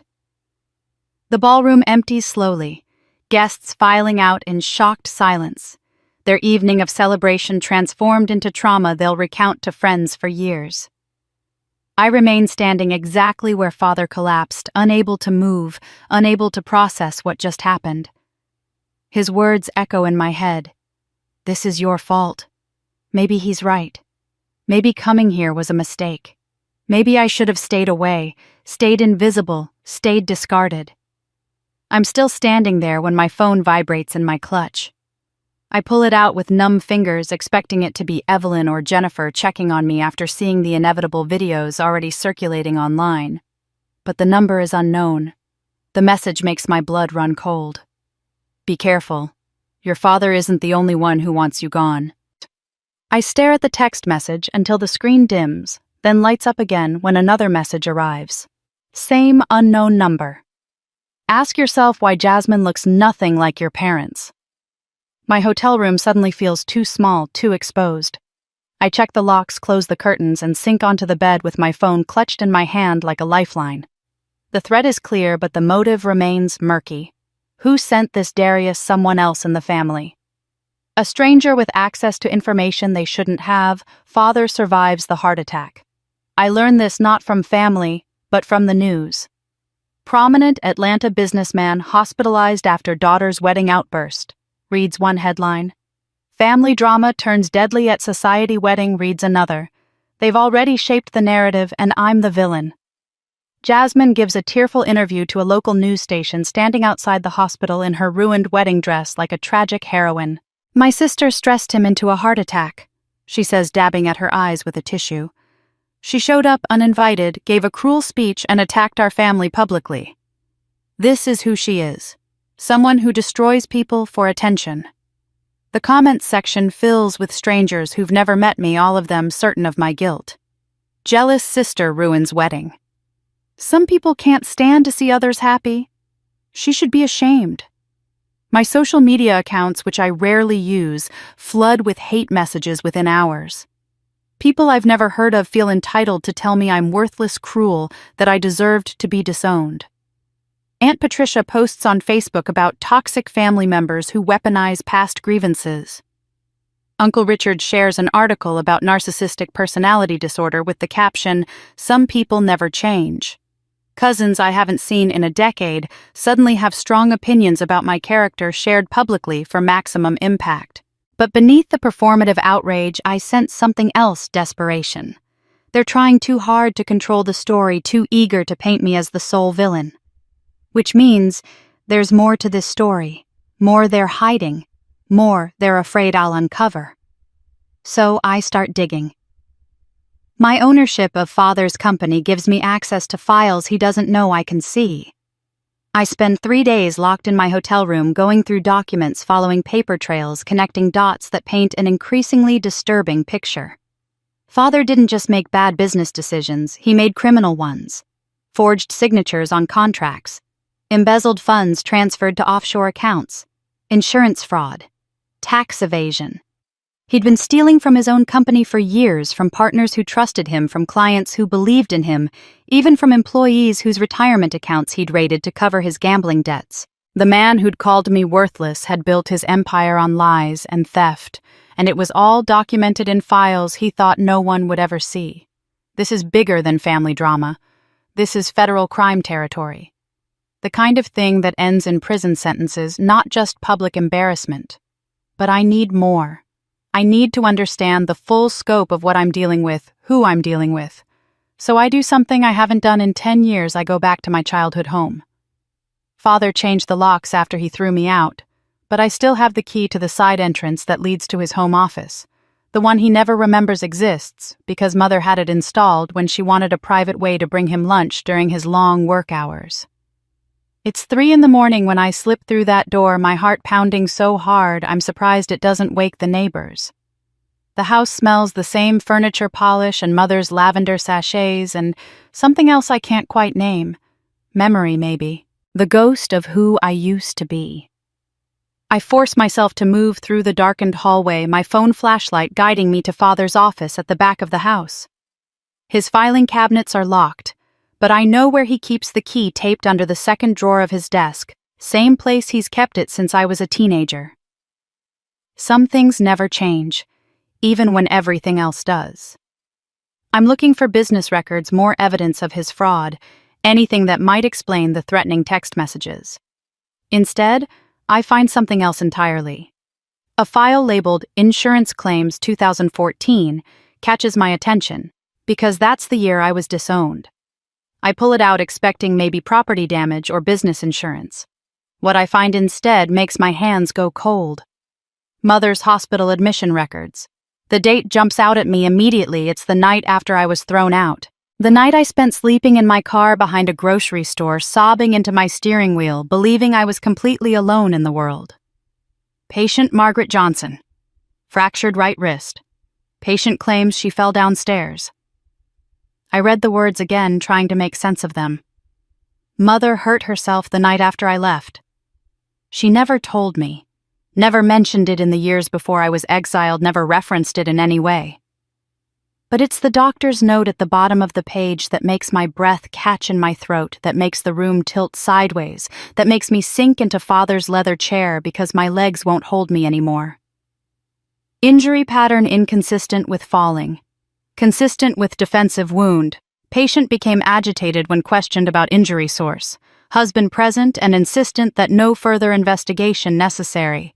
Patient discharged against medical advice. My hands shake so badly the paper rattles. I read it again, and again, and again. Defensive wound. Mother didn't fall down the stairs. She raised her hand to protect herself from something, from someone, and her wrist broke under the impact. And Father was there insisting no one investigate further, ensuring Mother left before anyone could ask too many questions. The night after he threw me out, he hurt her. Because of me? Because she'd slipped that money into my pocket. Because she'd whispered, "Forgive me." And he'd heard I think about Mother's trembling hands that night, the way she'd turned away, the tears that seemed more complex than simple agreement with Father's rage. I think about the Bible she'd hidden in my suitcase, the note that said, "Forgive me," as if she knew she was failing me, but couldn't find the strength to stop it. And I think about what father would do to someone who openly defied him, if this is what he did to someone who defied him quietly. The threatening text message suddenly feels less mysterious and more obvious. Your father isn't the only one who wants you gone. Because if father is capable of this, what else is he capable of? And who else in this family knows about it? I leave father's office with the medical records tucked into my bag, my mind racing with implications I'm not ready to fully process. But processing will have to wait. Right now, I need facts. I need evidence. I need to know exactly what happened that night and how many other nights like it there were. The next morning, I start with the neighbors. Most of the families from my childhood have moved away, replaced by younger couples who wouldn't know the Johnson family history. But Mrs. Chen still lives in the pale yellow house next door, the one with the garden that Mother always envied. She's older now, her hair completely silver, but she recognizes me immediately when she opens the door. Monica? Her hand flies to her chest. Oh my goodness, I saw the news about the wedding. About your father. Are you all right? I need to ask you about something that happened 10 years ago. I say, skipping pleasantries. The night I was thrown out. Do you remember it? Her expression shifts discomfort, replacing surprise. Monica, I don't think I should. Please. I keep my voice steady, professional, the tone I use in negotiations when I need someone to trust me. I found Mother's medical records from that night. I know something happened. I need to know what you saw. She hesitates, her eyes darting to the houses around us, as if the neighborhood itself might judge her for speaking. Finally, she steps back and gestures me inside. Her living room smells like jasmine tea and old books. I heard shouting, she says quietly, settling into her armchair like she needs its support. It was late, maybe 11 or midnight. Your father's voice loud enough to carry through the walls. Then glass breaking. I thought maybe someone had dropped something, but then I heard your mother crying. Not just crying, sobbing. The kind of sound that makes your blood run cold. Why didn't you call the police? I ask, though I already know the answer. I almost did. Mrs. Chen's hands twist in her lap. I had the phone in my hand, but your father was an important man. Your family was respected, and I thought maybe I was overreacting. Maybe it was just a bad argument. Maybe it wasn't my business. She looks at me with eyes full of decades-old guilt. I'm sorry, Monica. I should have done something. I knew something was wrong in that house. We all knew. We all knew. The words echo in my mind as I leave Mrs. Chen's house and visit 3 more neighbors, 2 former family friends, and the pastor who used to lead services at the church we attended. Every single one of them has a story. A time they saw Mother with bruises she explained away. An occasion when Father's temper erupted publicly before he regained control. Whispers about how he monitored Mother's phone, her credit cards, her friendships. People always knew. Nobody helped. The Johnson family's perfect image was always a lie, and everyone in their orbit participated in maintaining it. By the afternoon, I'm back in my hotel room, surrounded by notes and recordings, building a case that gets darker with each piece of evidence. I dig deeper into Father's financial records, and what I find confirms the pattern of abuse extending beyond physical violence. Mother had no access to bank accounts despite being listed as a joint owner. Father had set up the accounts to require dual signatures, but never gave her the ability to actually sign. Credit cards were all in his name only. Even the car she drove was registered to him, never to her. Then I find the legal documents buried in a file marked estate planning. Mother's inheritance from her parents, a substantial amount that should have given her financial independence, had been signed over to Father in a document dated 6 months after their wedding. The signature looks shaky, uncertain, nothing like Mother's usual careful penmanship. I recognize it now for what it is: coercion dressed up as marriage asset management. Father didn't just control Mother physically, he controlled her financially, socially, legally. He built a cage so complete that she couldn't escape even if she wanted to. And when I defied him, when I showed Mother that escape was possible, he punished her for my rebellion. The final piece of evidence comes from an unexpected source. I remember there used to be a small convenience store on the corner 2 houses down from my childhood home. Mr. Park ran it, and he had security cameras, I remember, because kids in the neighborhood were always warned that Mr. Park saw everything. The store is still there, though it looks more worn than I remember. Mr. Park is there too, older but still sharp-eyed behind the counter. When I explain what I need, he studies me for a long moment. "You're the daughter who became rich," he finally says. "I saw the news about the wedding. I need footage from 10 years ago, from the night I was thrown out. Do you still have archives that go back that far?" He nods slowly. "I keep everything. 7 years required by law, but I keep more. You never know when you need evidence." He quotes me a price that's more than fair, and I pay it immediately. It takes him 3 hours to find the right date and time. The footage is grainy black and white, the angle showing mostly the street but also a partial view of my parents' driveway and front door. Mr. Park transfers it to a thumb drive and hands it to me without comment, though his expression suggests he knows whatever is on this footage isn't going to be pleasant. I watch it in my hotel room on my laptop, the timestamp showing 11:47 p.m. on the night that destroyed my life. For the first few minutes, nothing happens. Just an empty street, a parked car, the glow of porch lights. Then the front door of my parents' house opens. Mother stumbles out, her movements uncoordinated, clearly in pain. Even in the grainy footage, I can see her clutching her right wrist to her chest, her other hand reaching out to steady herself against the doorframe. She makes it 3 steps down the front walk before the door flies open again. Father emerges, his body language aggressive even in silhouette. He closes the distance between them in seconds, grabs Mother's arm, the injured one I can tell by how she recoils, and drags her back toward the house. She tries to resist, her feet sliding on the concrete, but he's stronger, bigger, fueled by rage I know all too well. The door closes behind them, swallowing them both back into the house where no one can see, no one can help, no one will intervene. I watch the footage 3 more times, my hands shaking, tears streaming down my face that I don't bother to wipe away. This is what happened while I was sleeping in my car, believing I was the only victim of that night. This is what Mother endured because she'd shown me the smallest kindness, slipped me the smallest rebellion. And this is what Father is capable of when someone challenges his control. The security footage plays on loop in my mind as I drive back to my childhood home. The family is still at the hospital I checked before coming, called the front desk, pretending to be a concerned business associate. Father is stable but sedated. Mother hasn't left his side.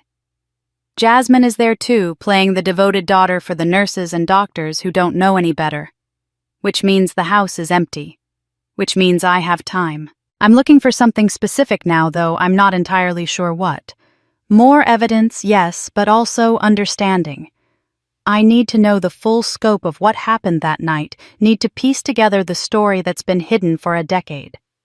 Mother's bedroom separate from Father's. For the past 5 years, I note, is exactly as I remember it.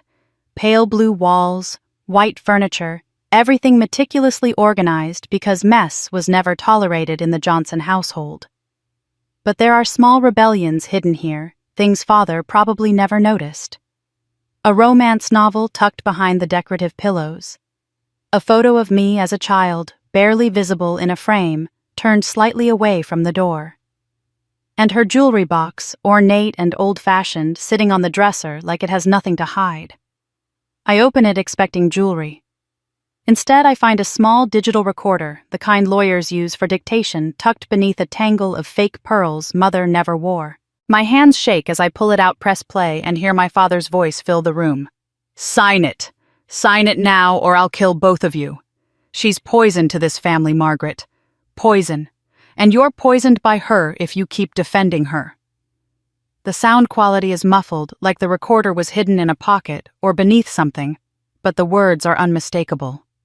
Father's voice raw with rage, slightly slurred, he'd been drinking, I can hear it now. Mother's voice comes next, broken by sobs.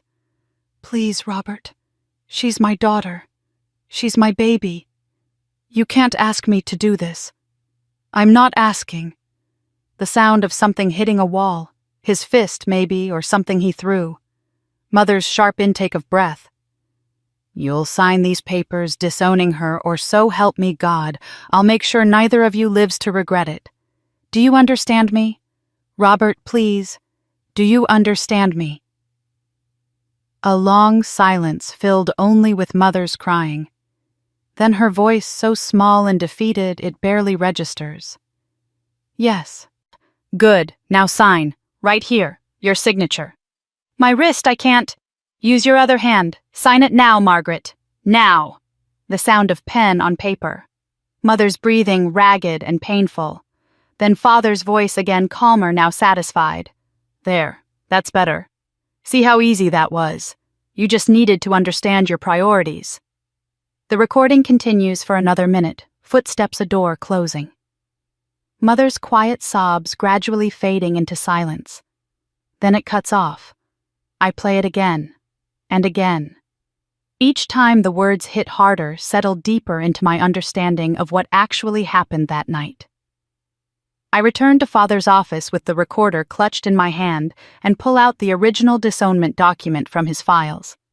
I'd seen it before during my investigation of his business dealings, but I hadn't looked closely at the signatures. Now I spread it across his desk under the harsh light of his desk lamp and really examine it. Mother's signature is there at the bottom, shaky and irregular. Nothing like the confident script I remember from birthday cards and permission slips throughout my childhood. The letters are malformed, the pressure inconsistent, the whole thing tilted at an angle that speaks of awkwardness and pain. Mother was right-handed. I remember watching her write grocery lists at the kitchen table, sign checks at the bank address, Christmas cards with elegant penmanship that she took pride in. But this signature was written with her left hand, because Father had just broken her right wrist. I look at the notary seal at the bottom of the document. A lawyer named Howard Pierce witnessed and certified this signature. He had to have seen that something was wrong. Had to have noticed Mother's injury, her distress, the wrongness of the entire situation. But he signed anyway, made it legal. Anyway participated in the machinery that destroyed my life and trapped my mother in terror. Everything I believed for 10 years was wrong. Every night I'd spent angry at Mother for not defending me, for choosing Father's side, for standing silently while I was cast out. All of it was based on a lie. Mother didn't choose Father over me. Mother was beaten and threatened until she had no choice at all. She signed those papers with her left hand, while her right wrist throbbed with pain from defending herself against my father's violence. And then she'd hidden money in my coat pocket because it was the only rebellion she could manage. She'd tucked her Bible into my suitcase because it was the only protection she could offer. She'd written, "Forgive me," because she knew what she'd been forced to do was unforgivable, even though it wasn't really her choice. For 10 years she'd lived in that house with the man who'd beaten her, who'd threatened to kill her, who'd forced her to sacrifice her daughter to save both their lives. 10 years of captivity while I built an empire and believed she'd abandoned me willingly. The grief hits me all at once, a wave so powerful I can't stand against it. My legs give out and I sink to the floor of Father's office, surrounded by evidence of his crimes, clutching the recorder that holds proof of Mother's torture. The sobs come from somewhere deep inside me, 10 years of misdirected anger transforming into anguish for what Mother endured. I'd been so focused on my own pain, my own betrayal, my own survival, that I'd never stopped to question the narrative Father had crafted. I'd accepted that Mother was weak, complicit, willing to sacrifice me for her own comfort. But she wasn't weak. She was trapped. She was beaten.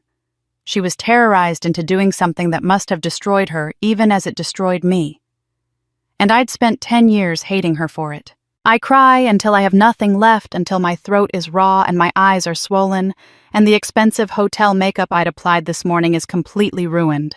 I cry for Mother, for the daughter I was, for the relationship we could have had if Father hadn't poisoned it with violence and fear.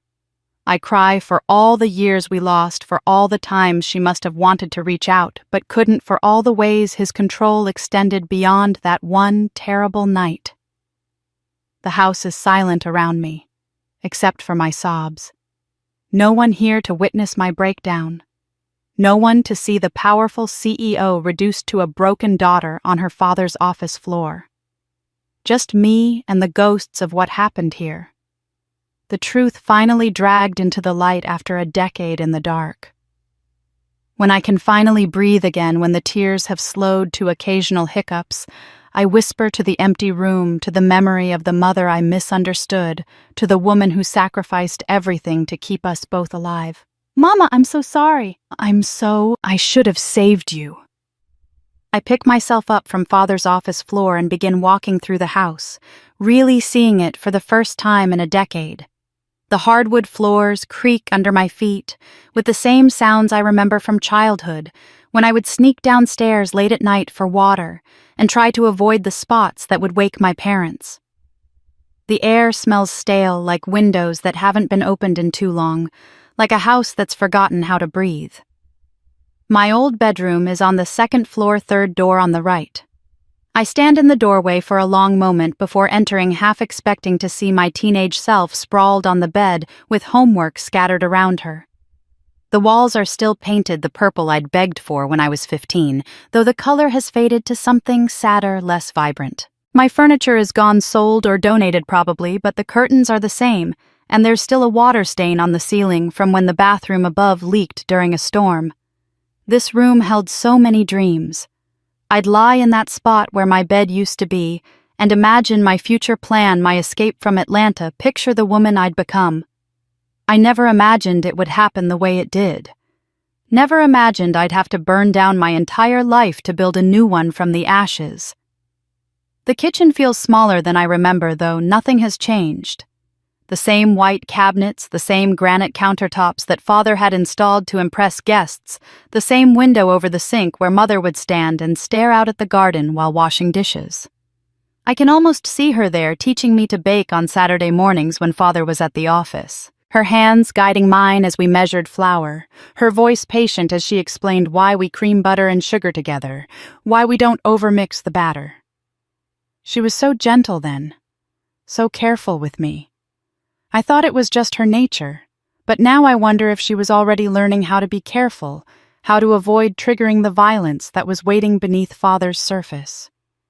The dining room is where the tribunal happened, where my fate was decided by people who'd already made up their minds before I even sat down.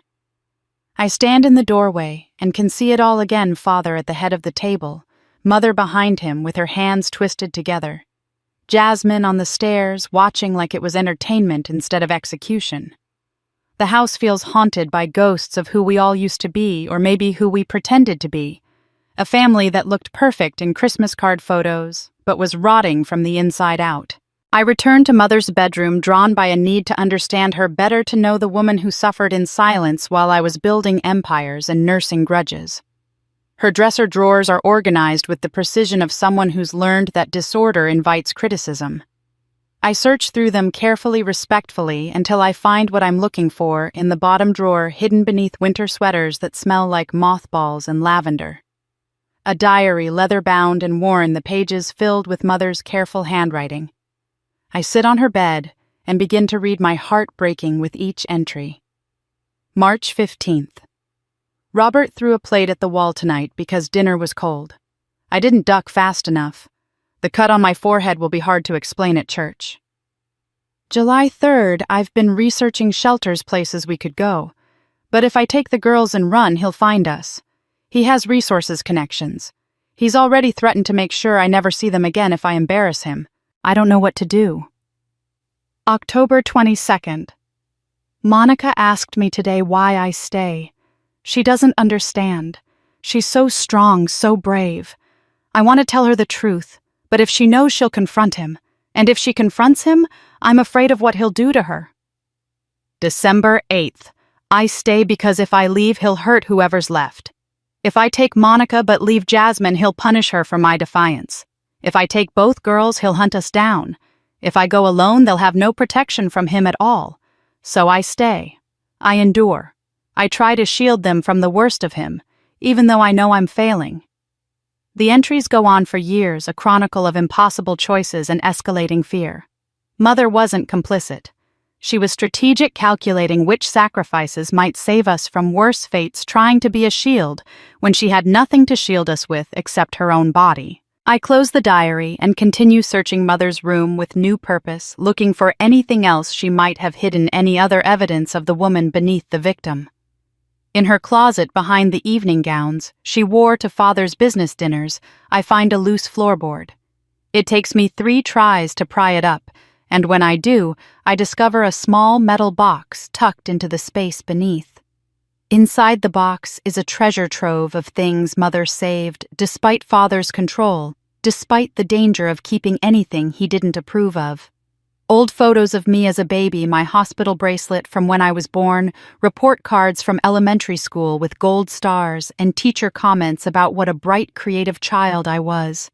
She kept pieces of me even after I was erased from the family narrative, hidden evidence that I'd existed, that I'd mattered, that I'd been loved. And letters. Dozens of letters, all addressed to me, all written in Mother's hand, all unsent. I open them with trembling fingers and read words that were never meant to stay silent. My darling daughter, if you ever read this, know that not a day has passed when I haven't thought of you. I see your face in every young woman I pass on the street. I hear your laugh in my dreams. I pray that you're safe, that you're happy, that you've found people who love you the way you deserve to be loved. Another letter dated 3 years ago. I tried to find you today. I hired a private investigator with money I've been hiding from your father, $20 here, $30 there, saved over years. But you've covered your tracks well. You've learned to be invisible. I'm proud of you for surviving, even if it means I can't reach you. And another from 2 years ago. I saw your name in a business journal. CEO of a consulting firm. My daughter, the failure, now running a successful company. I cut out the article and keep it hidden with these letters. Your father would destroy it if he found it. He still speaks your name like a curse. But I speak it like a prayer. I'm crying again, but these tears are different. These are tears of connection, of understanding, of grief for the relationship we lost and the mother I never got to know. The last letter in the box is dated 1 year ago, the paper newer than the rest, the ink still dark. I open it with a sense of foreboding, some instinct warning me that whatever Mother wrote here is important, dangerous even. Monica, there's something you need to know about Jasmine. She's not who you think she is. The letter ends there, unfinished. Or maybe hidden. Or maybe Mother couldn't bring herself to write the rest, whatever truth she was about to reveal, too terrible to commit to paper even in secret.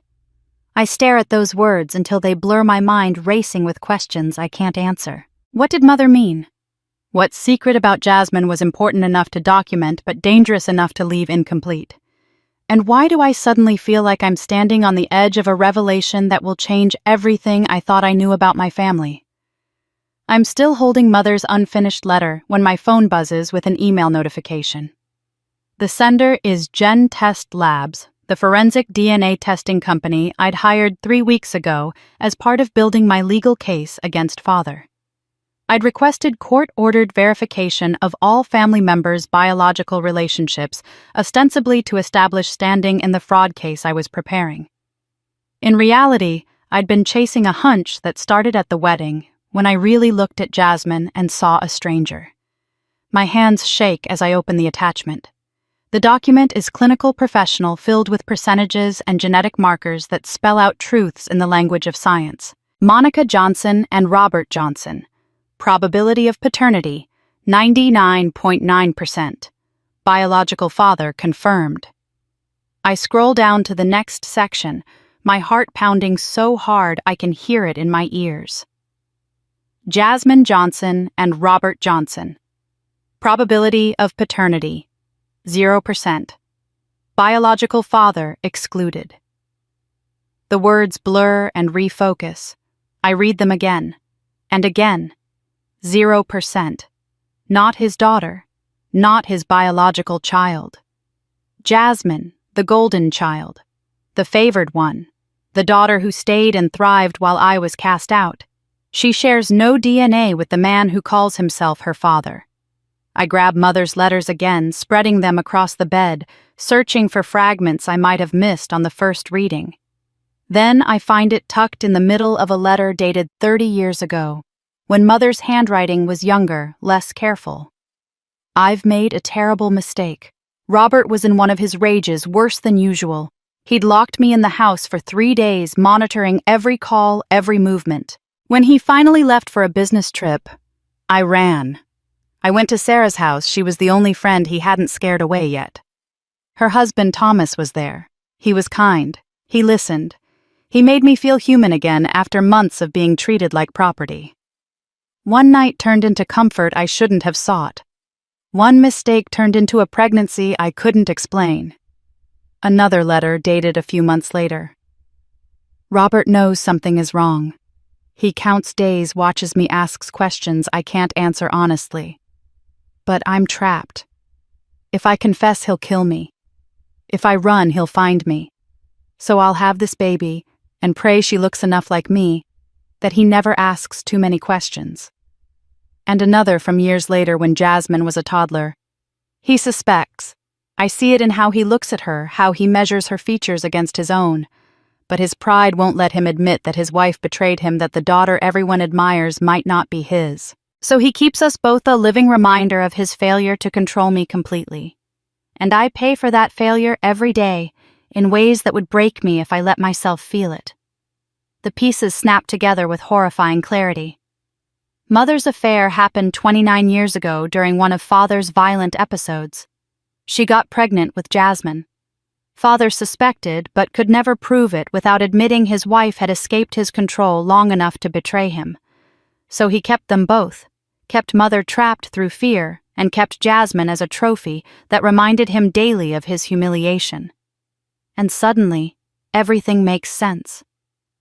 Mother's overprotection of Jasmine wasn't favoritism born of cruelty toward me. It was survival strategy born of terror. Every time Father's temper flared, every time his suspicions about Jasmine's parentage surfaced, Mother had to deflect, had to prove Jasmine was worth keeping, had to make her so perfect and so valuable that Father wouldn't risk confirming his worst fears. Because if Father ever proved Jasmine wasn't his biological daughter, his rage would be uncontrollable. He would destroy Mother for the betrayal. He would destroy Jasmine for being living evidence of his failure. And he would destroy anyone else who got in his way. So Mother made Jasmine the favorite, praised her constantly, positioned her as the good daughter, the obedient one, the one who never caused problems. Not because Mother loved Jasmine more, but because making Jasmine indispensable was the only way to keep her alive. And I was sacrificed to maintain that protection.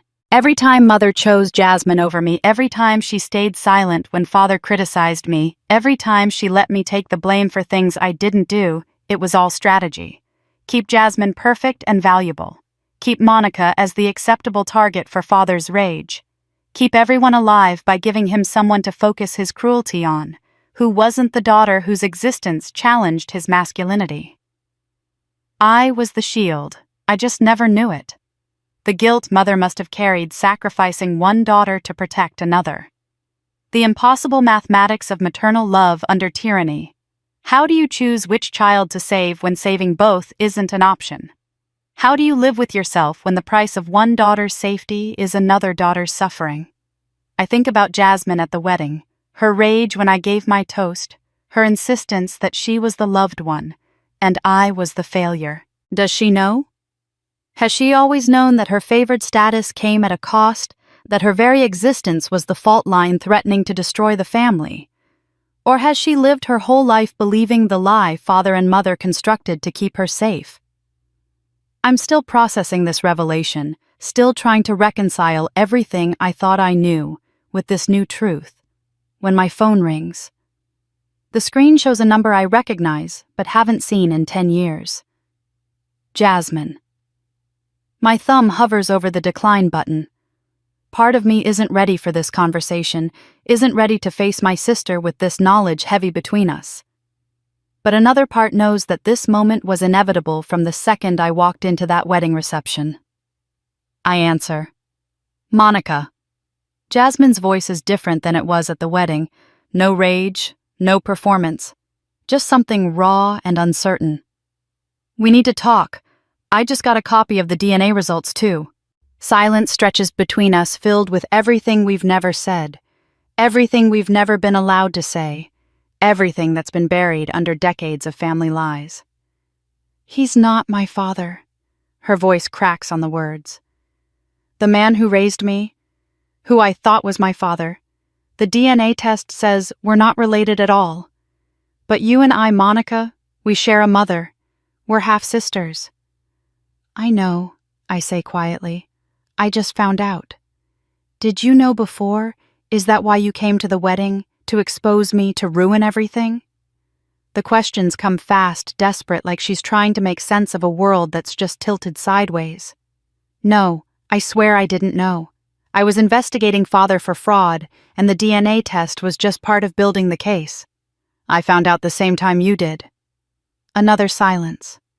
Then, so quietly, I almost miss it. "Monica, I'm scared.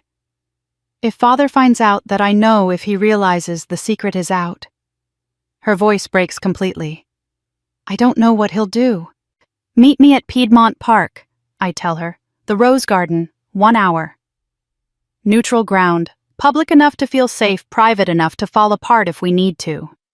I arrive first, pacing among the roses that are just beginning to bloom in the spring warmth. When Jasmine appears at the garden entrance, I barely recognize her. No wedding dress, no performance, no armor. Just my sister in jeans and a sweatshirt, her hair pulled back carelessly, her face bare of makeup and swollen from crying. She looks younger this way, vulnerable, human. We sit on a bench facing the fountain, not quite looking at each other. Both of us unsure how to begin a conversation we've never been allowed to have. "I'm not even his daughter," Jasmine says, finally her voice hollow. "My entire life, my entire identity, it's all a lie. If I'm not Robert Johnson's daughter, then who am I? What am I?" The question hangs in the air between us, heavy with existential weight. "You're still you," I say carefully. "DNA doesn't change who you've become. Doesn't it?" She turns to me, and I see desperation in her eyes. "Everything I've ever done, every choice I've made was based on being his daughter, being a Johnson, living up to the family name. If that's not real, if I'm not real, then what was the point of any of it?" I recognize the spiral she's in. I've been there myself, that moment when everything you believed about yourself gets ripped away and you're left floating in nothing. "I always felt different," she continues, her voice breaking. "Always felt like something was wrong with me. The way he looked at me sometimes, like he couldn't stand the sight of me. I thought I was imagining it, thought I was being paranoid. But now it makes horrible sense. Every time he looked at me, he was seeing Mom's betrayal. He was seeing his own humiliation walking around in his house, calling him Dad. Jasmine, you know what the worst part is?" She laughs, but it's a sound without humor. "I spent my whole life trying to be perfect for him. Perfect grades, perfect behavior, perfect everything. I thought if I was good enough, he'd love me the way I saw other fathers love their daughters. But he couldn't. Because every time he looked at me, he saw proof that he wasn't enough to keep his wife faithful." I reach out and take her hand. She doesn't pull away. "He was cruel to you too," I say, realizing the truth as I speak it. "All this time I thought you were the favorite. I thought you had everything while I had nothing." "Favorite?" Jasmine's voice rises with disbelief. "Monica, he hated me. Maybe not as obviously as he hated you, but in ways that were just as destructive. The constant criticism, the impossible standards, the way he'd praise me publicly but tear me apart in private. You thought he loved me more. He kept me around to punish Mom. I was a living reminder of her betrayal, and he made sure I paid for it every single day." She pulls her hand from mine and wraps her arms around herself like she's trying to hold together pieces that are threatening to fall apart. "When you refused that arranged marriage and he threw you out, part of me was so angry at you. But another part was desperately jealous. You escaped Monica. You got out. And I've been trapped this whole time performing the role of perfect daughter for a man who never wanted me in the first place." The tears come then for both of us. 10 years of manufactured rivalry, of believing lies that kept us apart, of competing for love that was never fairly distributed. We were never really enemies. We were both casualties of a toxic marriage, two daughters destroyed by different weapons, but destroyed nonetheless. I'm sorry, I say, and I mean it with everything I have. I'm sorry I thought you were the enemy. I'm sorry I didn't see that you were suffering too.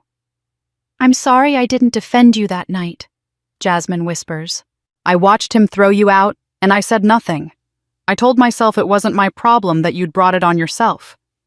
But the truth is, I was relieved. Relieved it was you and not me. Relieved that his rage had a target that wasn't me for once. We were children, I tell her. Though I'm not sure either of us were children by then, we'd both been forced to grow up too fast in that house. We were both just trying to survive. I've been married to Darius for less than a week, and I already regret it. Jasmine's confession comes quietly, like she's afraid saying it out loud will make it more real. He's not who I thought he was. He's been pushing me to do things to help him with something involving the family, but he won't tell me what. And now I realize he probably knew about this DNA thing before I did. He probably knew everything. He did, I confirm. He orchestrated the entire wedding situation to get me there. I don't know his full agenda yet, but whatever it is, he's been manipulating all of us. Jasmine nods, unsurprised. That sounds about right. I'm apparently terrible at reading people. I chose a husband who's using me. I spent my life trying to please a father who isn't my father. I competed with a sister who should have been my ally. She looks at me directly now, her eyes red but focused. Can we fix this? Can we fix us? I think we can try, I say honestly. We've both been victims of the same system. Maybe it's time we stopped being victims and started being survivors together. For the first time since the wedding, Jasmine smiles. It's small, tentative, but genuine. I always admired you, you know. Even when I was supposed to hate you. You were so strong, so sure of yourself. You stood up to him when no one else would. I was too afraid. You were protecting yourself. There's no shame in that. Maybe. She takes a deep breath, and I watch her straighten her spine, see something shift in her expression, determination replacing despair. But I'm done being afraid.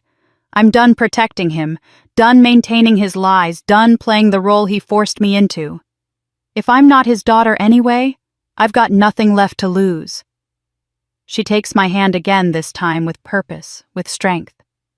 Help me make this right, Monica. Everything he's done to Mom, to you, to me, to everyone he's hurt over the years. Let's bring him down together. I look at my sister, really look at her, and see not the spoiled favorite I'd resented for a decade, but a woman who's been in her own prison fighting her own battles, surviving her own war. We're not the same, we'll never be the same, but maybe we don't need to be. Maybe being allies is enough.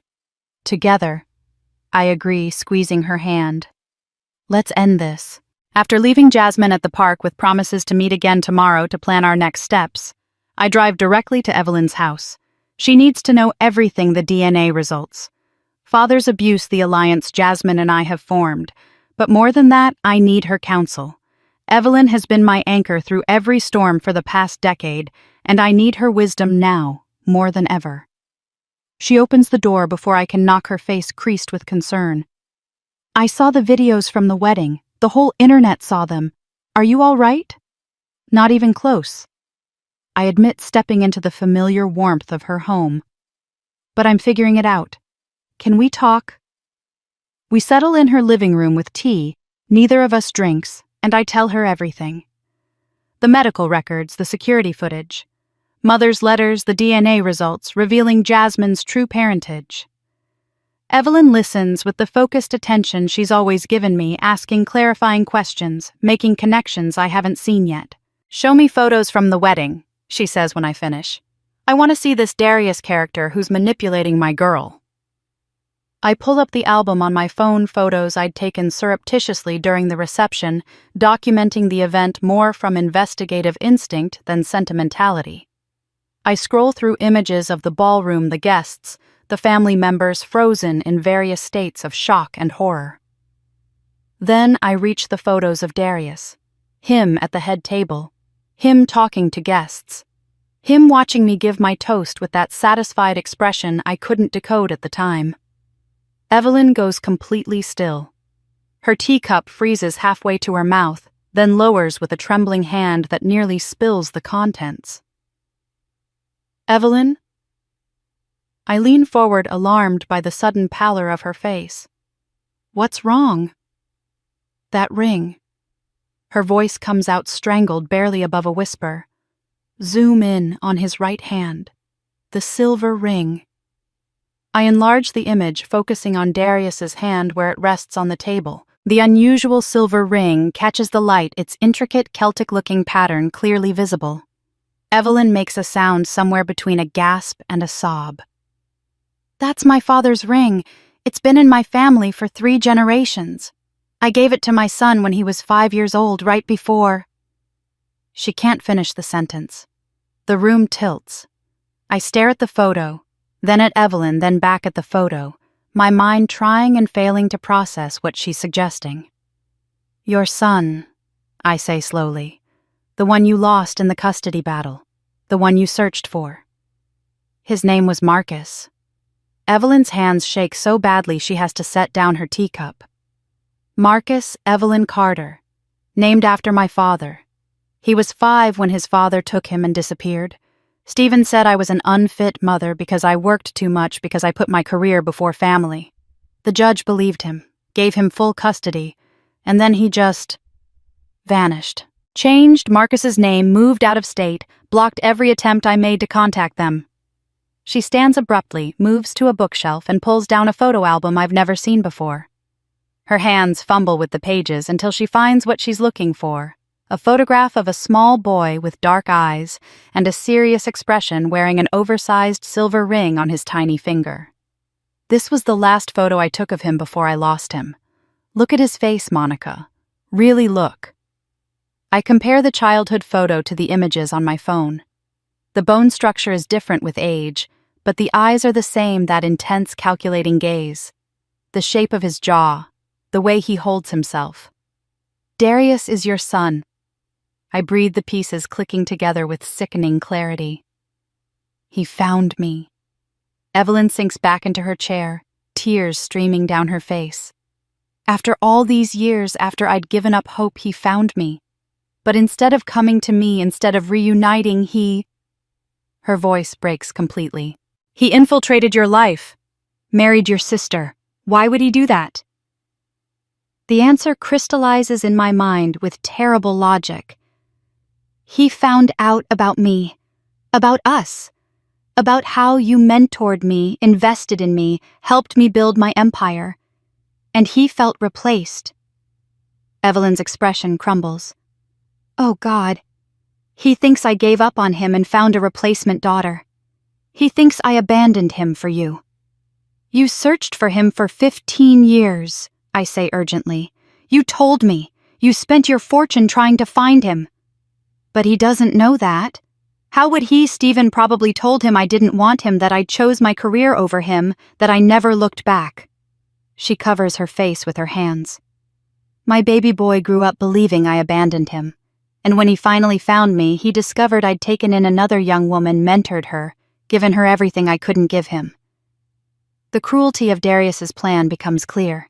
He didn't just want to hurt me by manipulating my family, he wanted to hurt Evelyn by destroying the woman she'd chosen to mentor. He wanted to prove that her replacement daughter was as toxic and destructive as he believed his mother to be. He wanted to punish both of us for a crime we didn't commit. The wedding, I say, my voice hollow. He orchestrated everything. Getting me there, making sure I'd give that toast, ensuring maximum damage. He wanted to turn me into the villain so you'd see what a mistake you'd made by investing in me. And I never suspected. Evelyn's pain is visceral, radiating from her in waves. I talked about him to you, mourned him with you, and never once did you mention that your ex-boyfriend had the same name. Did you know? When you were dating him 12 years ago, did you know he was my son? No, I say firmly. He went by Darius then, not Marcus. And he never mentioned you never talked about his mother at all. If I'd known, I would have told you immediately. You know I would have. She nods, believing me, but the hurt doesn't diminish. 25 years of searching, grieving, hoping only to discover her son is alive, found her, and chose revenge over reunion. The silence between us is heavy with shared pain and separate grief. I've lost my illusions about my family. She's lost her illusions about her son. Then her phone rings. We both stare at it on the coffee table. Unknown number. Evelyn reaches for it with a trembling hand, and I see her read the caller ID display that shows not a number but a name that must have been in her phone contacts all along, dormant for decades. Marcus Carter. She answers on speaker, and Darius's voice fills the room, smooth, satisfied, cruel, in a way I never heard when we dated. Hello, Mother. Did you miss me? Or were you too busy with your replacement daughter? Evelyn's face drains of all color, and I watch my mentor, the strongest woman I've ever known, crumble under the weight of her son's contempt. I take the envelope from Evelyn's trembling hands, but before I can open it, she speaks again. Not yet. After you read what's inside, you'll have questions. But first, there's something else I need to do, something I should have done 25 years ago if I'd had the courage. Evelyn, what are you talking about? She pulls out her phone and shows me an email. It's from a producer at a national talk show, one of those programs that airs in the afternoon and specializes in dramatic family reunions and confrontations. The subject line reads, Mother and Son Reunion Special. Darius contacted them. Evelyn explains, her voice steady despite the pain in her eyes. He wants a public confrontation.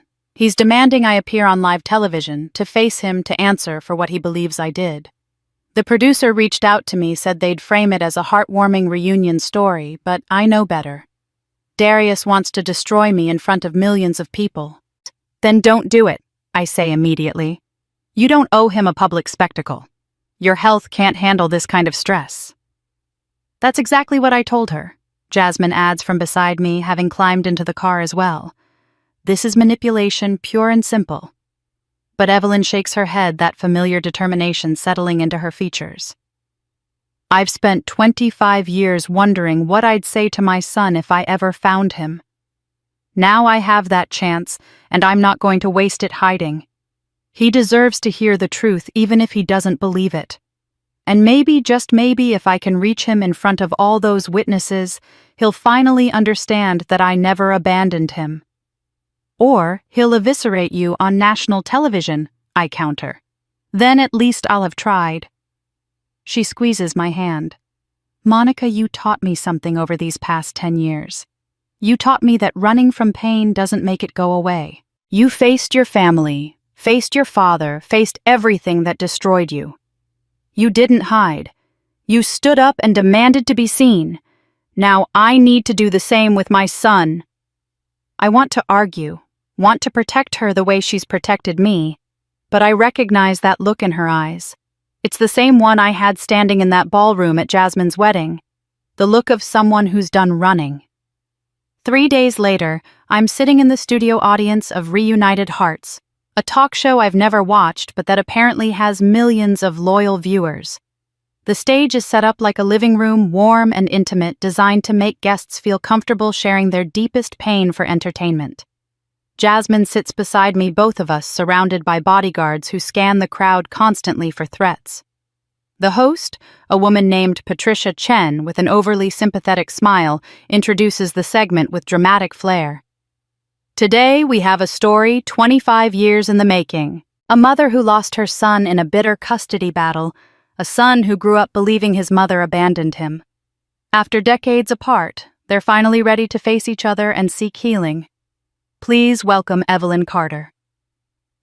Evelyn walks onto the stage and my heart clenches at how fragile she looks under the bright lights. She's wearing a navy dress, her silver hair styled carefully, but nothing can hide the toll the past few weeks have taken. She sits in the armchair, her hands folded in her lap, her spine straight despite everything. Evelyn, thank you for being here, Patricia begins. Tell us about your son. His name is Marcus. Evelyn says, her voice clear and strong. I gave birth to him 33 years ago. He was the light of my life, my entire world. And when he was 5 years old, my ex-husband took him from me in a custody battle that destroyed us both. Dong! She speaks for 10 minutes, telling the story of the divorce, the judge who believed Stephen's lies about her being an unfit mother, the legal system that failed them both. She talks about the years of searching, the private investigators, the dead ends, and false hope. I never stopped loving him, she says, her voice breaking. Not for one single day. Well, Patricia says with that manufactured warmth, today your son is here and he's ready to speak his truth. Please welcome Marcus Chen, who goes by Darius. The audience applauds as Darius walks onto the stage. He's dressed impeccably in a tailored suit, his expression carefully controlled. But I can see the rage simmering beneath the surface, the pain he's weaponized into something sharp and cutting. He doesn't hug Evelyn, doesn't even look at her as he sits in the opposite chair. Darius, Patricia begins. You heard your mother's story. What's your response? My response. He finally turns to face Evelyn, and the contempt in his eyes makes me flinch. My response is that it's a beautiful story, very moving, very convenient, but it's also a lie.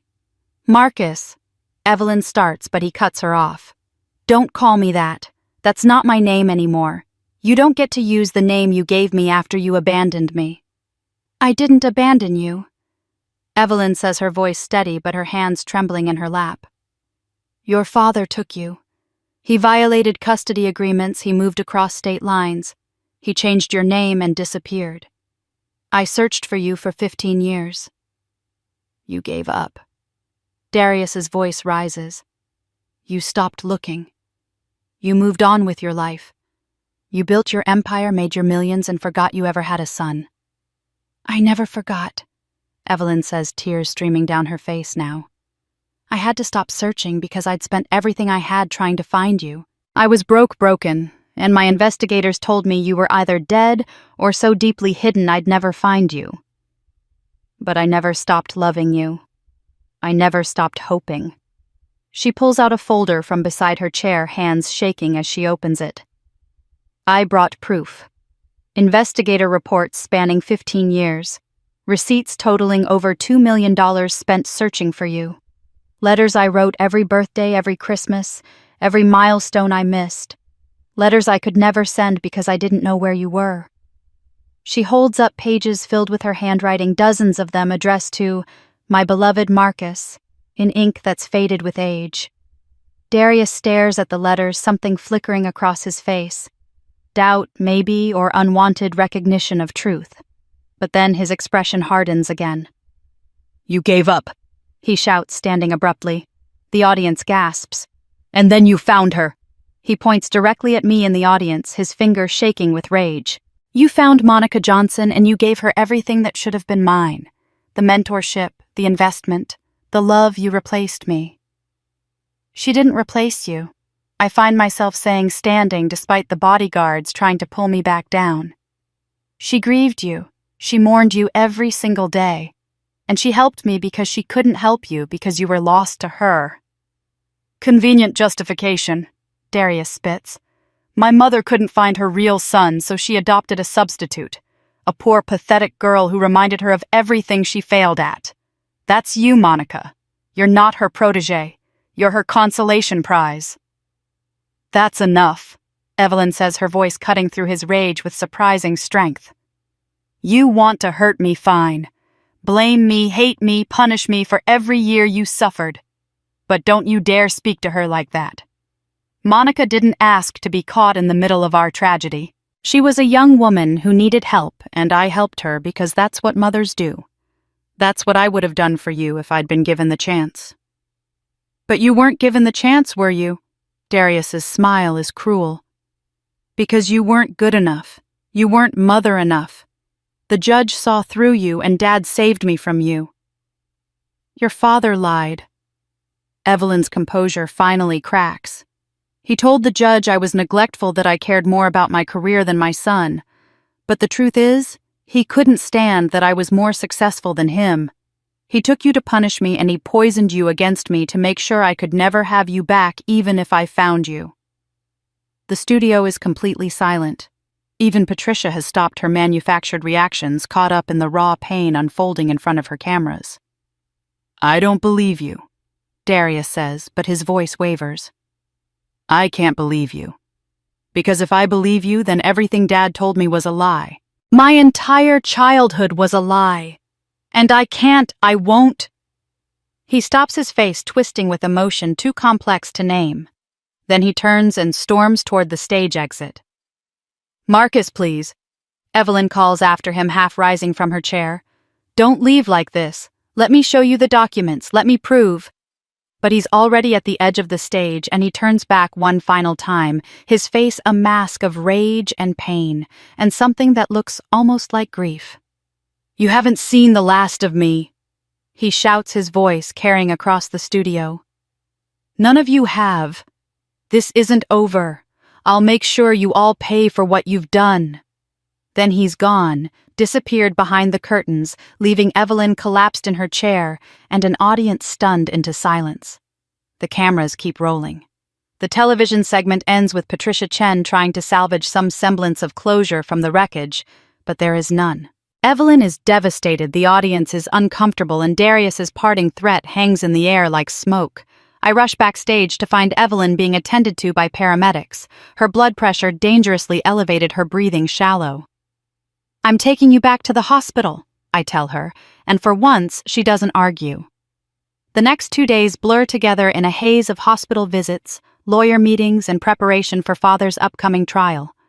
Evelyn is stable but weak, the confrontation with Darius having taken a toll her body can't easily recover from.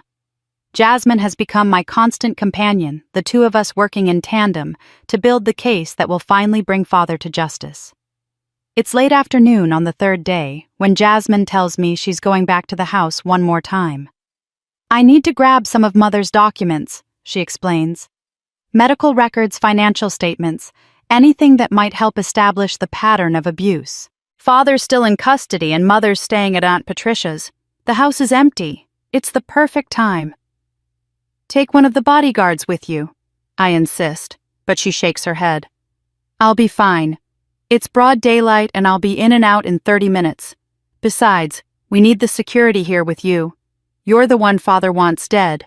Remember?" She's right, but I still feel uneasy watching her leave.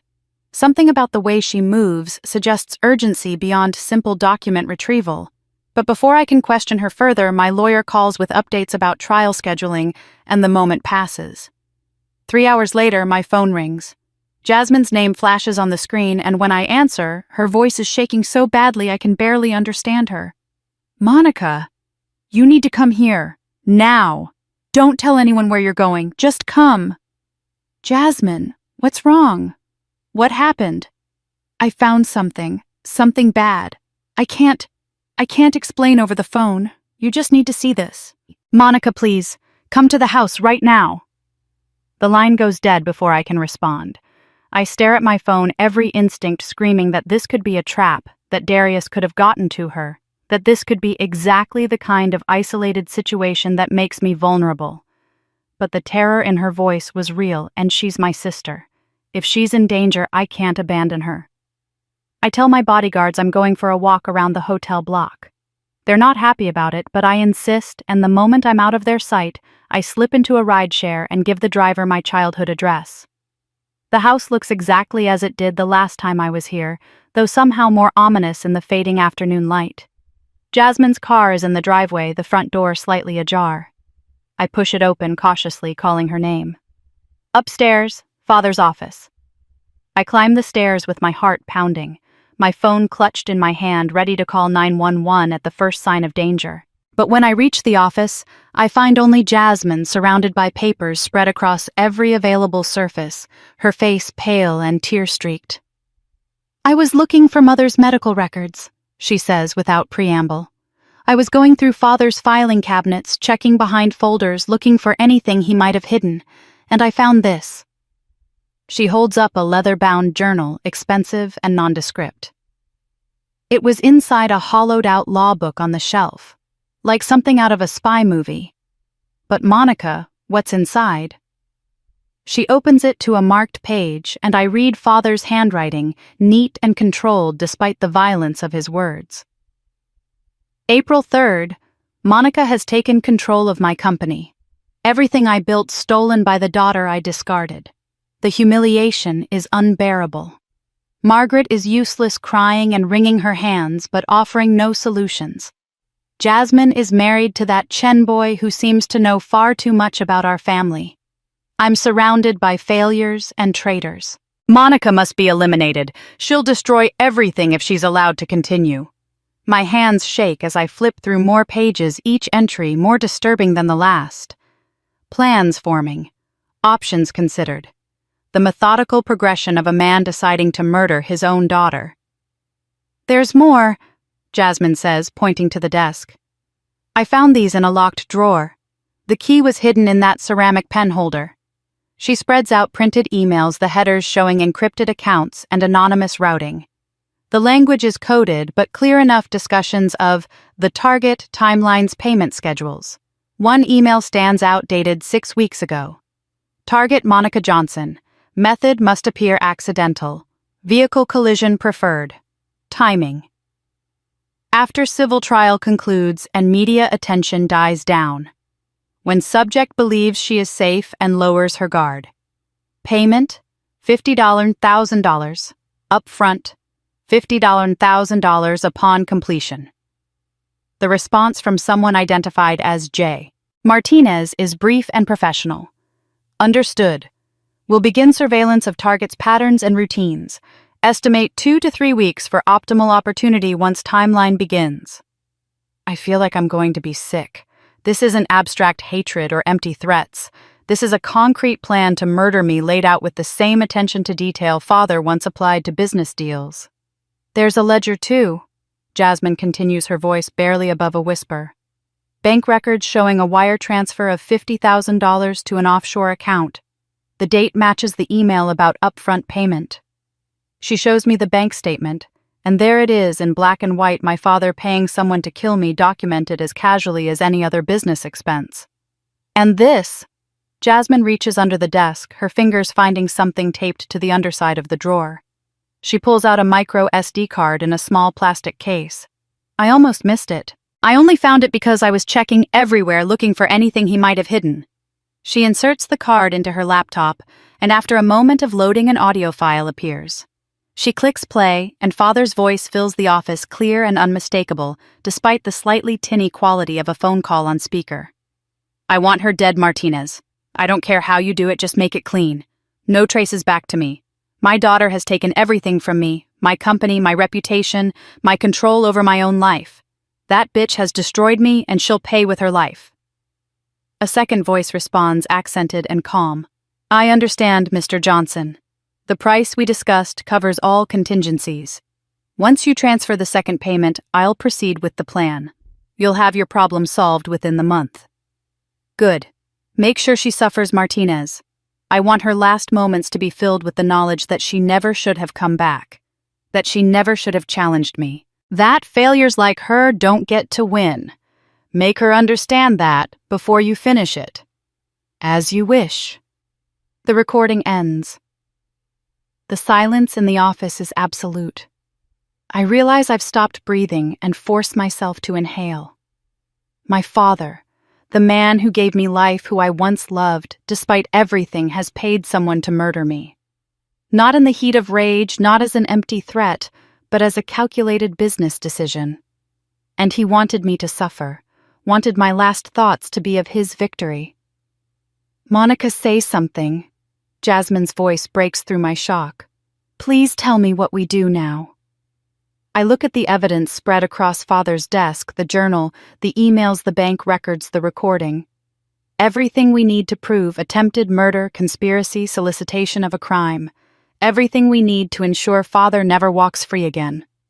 But more than that, I look at my sister, who risked coming here alone to find evidence that could save my life, who chose me over the man who raised her, who proved that blood isn't always thicker than water, but choice and courage are. We call the police. I say, my voice steadier than I feel. Right now, We call them, we show them everything, and we make sure father never gets the chance to activate this Martinez person. And then Jasmine, we make sure he never hurts anyone ever again. She nods, already pulling out her phone, but her hands are shaking so badly she nearly drops it. You need to see this. Now, she says, echoing her earlier words. He's planning to kill you, Monica. We have to stop him before the trial. I take the phone from her trembling hands and dial 911 myself, because my sister has already done the brave part. Now it's my turn to finish it. Father wanted to eliminate me. Instead, he's created the alliance that will eliminate him. The police arrive within 15 minutes, 2 detectives who listen to our story with increasingly serious expressions. They bag the evidence, take our statements, and by 3 a.m, father is under arrest in his hospital bed. The charges are severe enough that bail will be astronomical if granted at all. Conspiracy to commit murder, solicitation of murder for hire, and a list of financial crimes my lawyer will add tomorrow when the sun rises. But Jasmine and I don't sleep. We can't. There's too much to do, too much at stake, too many years of damage to document and prepare for the legal battle ahead. We set up a war room in my hotel suite, papers spread across every surface, laptops open, coffee brewing constantly. I pull up files I've been collecting for months. Father's fraudulent business dealings, forged contracts, embezzled funds. Jasmine adds medical records from mother's repeated accidents, bank statements showing father's complete financial control, legal documents with signatures that don't look quite right. Then there are the audio recordings. Mother's forced disownment of me. Father's murder for hire instructions. Fragments of arguments captured on the security footage Mr. Park saved. The DNA results that prove Jasmine isn't father's biological daughter, but reveal a deeper story of violence and control. We build our case like architects constructing a fortress, every piece of evidence, another brick in a structure designed to be unassailable. Each document tells part of the story, but together they paint a complete picture of a man who wielded power as a weapon, who destroyed anyone who challenged him, who was willing to commit murder rather than face the consequences of his own crimes. I can't believe I'm doing this, Jasmine says around dawn, her fingers flying over her keyboard as she organizes files into categories for our legal team. I'm helping destroy my own father, or the man I thought was my father. I don't even know what to call him anymore. You're helping stop a dangerous criminal, I correct gently. There's no shame in that. I know, intellectually I know that, but emotionally, she stops, her hands hovering over the keyboard. He's going to hate me for this, more than he already does. And when this is all over, I'll have no family left. No father, no mother if the stress kills her, no Darius because apparently he's been using me all along. You have me, I say, and I mean it more than I've meant anything. We're sisters, Jasmine. Half-sisters, technically, but that doesn't matter. We're family now. The real kind, the kind you choose and build instead of the kind you're just born into. She looks at me with tears in her eyes, then comes around the table and hugs me. We stand there for a long moment, 2 women who spent most of their lives as manufactured rivals, now united against the system that created that rivalry. We're still compiling evidence when my phone rings. Jennifer, my assistant, her voice tight with worry. Monica, it's Evelyn. She collapsed during our morning meeting. The paramedics just took her to Emory Hospital. You need to come. The world tilts again. I look at Jasmine, see my panic reflected in her face. Go, she says immediately. I'll keep working here. I'll call if anything happens. The hospital feels like déjà vu. Wasn't I just here after Father's heart attack? But this is different. Evelyn is different. She's not my tormentor, but my savior, not my enemy, but my chosen mother, the woman who taught me to be strong when I'd forgotten how. I find her in a private room hooked up to monitors that beep with irregular rhythm. She looks smaller than I've ever seen her, diminished by the hospital gown and the tubes running into her arms. Her eyes are closed, but they open when I take her hand. Monica, baby. Her voice is weak, but still carries that warmth I've relied on for a decade. You look terrible. When's the last time you slept? When's the last time you took care of yourself? I counter. But the joke falls flat. The doctors say your heart is weak. The stress from Darius is not your fault, she interrupts firmly. Don't you dare blame yourself for my son's choices or for my body's failures. I'm old Monica. This ticker has been running on borrowed time for years. You're not that old and you're not dying. You're going to rest and recover and I'm going to be at that trial. Her grip on my hand tightens with surprising strength. Don't try to talk me out of it. I need to see this through. Your father, what he did to you and your mother, that's part of this too. You're my daughter now, Monica. Maybe not by blood, but by choice. And I protect my daughter. Even if it kills you. Even then. She smiles, though it costs her visible effort. But preferably not. I've got things to live for now, including watching you take down a monster and seeing you finally get the justice you deserve. The doctors insist she stay for at least 3 days of observation and treatment. Her heart is under too much strain, they say. She needs medication adjustments and complete rest. But I know Evelyn. I know she'll discharge herself if she has to. Will show up to that courthouse in a wheelchair if necessary, because once she commits to something, she sees it through. That afternoon, I hire a private security firm. 2 bodyguards for me, 2 for Jasmine, surveillance on both our locations, and background checks on anyone who comes within our orbit. The murder-for-hire plot is too specific, too detailed, too real to ignore. Martinez is out there somewhere, possibly already watching, definitely waiting for an opportunity. Jasmine moves into my new hotel suite that evening. We've changed locations, registered under fake names, told no one where we are except our lawyers and the detectives handling Father's case. She brings a single suitcase, and I notice it's the same size as the one I left home with 10 years ago. Something about that symmetry feels significant, like we're both starting over, both refugees from the same war.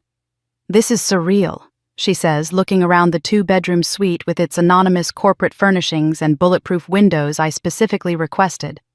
A week ago, I was getting married. Now I'm hiding from assassins and preparing to testify against the man who raised me. Welcome to my life, I say with dark humor. It's been like this for 10 years, just in different ways. We spend the evening preparing for tomorrow's preliminary hearing, where charges will be formally presented and Father will learn the full extent of what he's facing. The murder-for-hire charges are serious enough to keep him in custody, but my lawyer wants to add the fraud, embezzlement, and domestic violence charges too. Make it clear this isn't just about one crime, but a pattern of criminal behavior spanning decades. Mother still hasn't left the hospital. She's been staying with Father despite everything, though the detectives told us she's cooperating fully with their investigation. I want to go to her, want to talk to her about the letters and the money and the broken wrist. But my lawyer advises against any contact before the trial. Too much risk of appearing to coordinate testimony, too many opportunities for things to go wrong. The night before the hearing, I stand at the window of our suite looking out at Atlanta's skyline. Jasmine comes to stand beside me, and we're quiet for a long moment, each lost in our own thoughts about how we got here and where we're going next. Are you scared? She asks finally. Terrified, I admit, but also ready. I've been ready for this for 10 years, even when I didn't know this was what I was preparing for. Tomorrow we'll walk into that courthouse and begin the process of dismantling a man who thought he was untouchable. Tomorrow the family that tried to erase me will see exactly what I've become. Tomorrow, justice begins. I think about all the evidence we've compiled, all the witnesses ready to testify, all the years of pain about to be validated in a court of law. I think about Mother's broken wrist and the Bible she hid in my suitcase and the life insurance she bought with money from selling her jewelry. I think about Jasmine's courage in choosing truth over comfort, sister over father. I think about Evelyn in her hospital bed refusing to miss the reckoning she helped make possible. The wind whips across the city carrying the promise of rain. I press my hand against the cold glass and whisper words meant for Father, for fate, for the universe itself. Tomorrow, we end this. The police arrive within 15 minutes of my call, two detectives who listen with increasingly grim expressions as Jasmine and I walk them through everything we've found. They photograph the evidence bag, the journal, and the SD card, take our statements with meticulous care. By midnight, Father is arrested in his hospital bed, where he's been recovering from his heart attack, charged with conspiracy to commit murder and solicitation of murder for hire. The civil trial that was already scheduled becomes something far more serious. The DA files additional criminal charges, and what was supposed to be a case about fraud and financial malfeasance transforms into a murder-for-hire prosecution that captures national attention. 3 weeks later, I sit in the courtroom beside Jasmine, our hands clasped together as we wait for the proceedings to begin. The gallery is packed with reporters, curious onlookers, and members of our extended family who can't seem to decide which side they're on. Mother sits in the back row, her face hidden behind dark sunglasses, her hands twisted in her lap. Father enters in an orange jumpsuit, his wrists shackled, looking older and smaller than I've ever seen him. But when his eyes find mine, there's still that familiar hatred burning beneath the surface. Still that conviction that he's the victim in all of this. The judge calls the court to order, and Father's lawyer, a different one now, the previous attorney having wisely declined to continue representation, stands to make his opening statement. He's barely 3 sentences in when the DA interrupts. Your Honor, before we proceed with opening statements, the state has additional evidence and a witness that directly pertains to the charges against the defendant. Father's lawyer sputters in protest. Your Honor, this is highly irregular. We haven't been notified of any additional witnesses. This is a violation of... The witness came forward voluntarily only 48 hours ago. The DA interjects smoothly. Given the time-sensitive nature of his testimony and the fact that he's currently in federal custody, we moved as quickly as legally permissible. The defense received notification yesterday evening. The judge considers this, then nods. I'll allow it. Call your witness. The DA signals to the bailiff, who opens the side door. 2 federal marshals enter first, followed by a man in handcuffs, wearing a prison jumpsuit. He's Latino, probably in his early 40s, with a calm, almost bored expression that suggests this isn't his first time testifying in court. Father's face drains of all color. His hands grip the edge of the defense table so hard his knuckles turn white. Please state your name for the record, the DA says once the man is seated at the witness stand. Juan Martinez. His voice is steady, professional, unaccented. Most people in my former line of work knew me as J. Martinez. And what was your former line of work, Mr. Martinez? I was a contract killer. I specialized in making murders look like accidents. I operated primarily in the southeastern United States for approximately 15 years before my arrest. The courtroom erupts in whispers.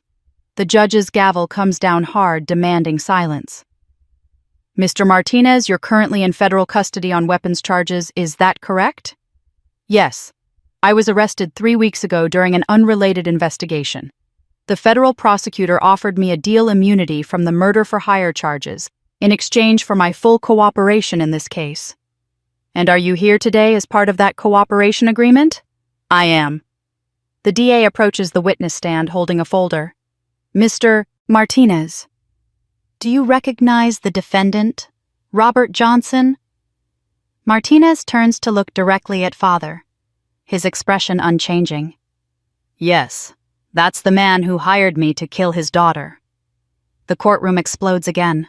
Reporters frantically type on their phones. Spectators gasp and whisper.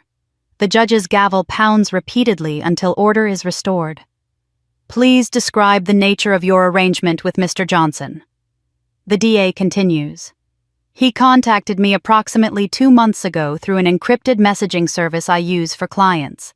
Said he had a problem that needed permanent resolution. We met in person at a parking garage downtown. He showed me photographs of his daughter, Monica Johnson, gave me her address, her daily routines, her schedule. He wanted it to look like an accident, specifically requested a vehicle collision. Martinez speaks with the detached professionalism of someone describing a business transaction, which I suppose to him it was. He paid me $50,000 upfront wired to an offshore account I control, Promised another 50,000 upon completion of the job. I have bank records documenting the transfer screenshots of our encrypted messages and audio recordings of our phone conversations where he gave explicit instructions. The DA presents each piece of evidence, methodically bank statements showing father's wire transfer printed messages with timestamps and IP addresses, and finally the audio recording Jasmine found.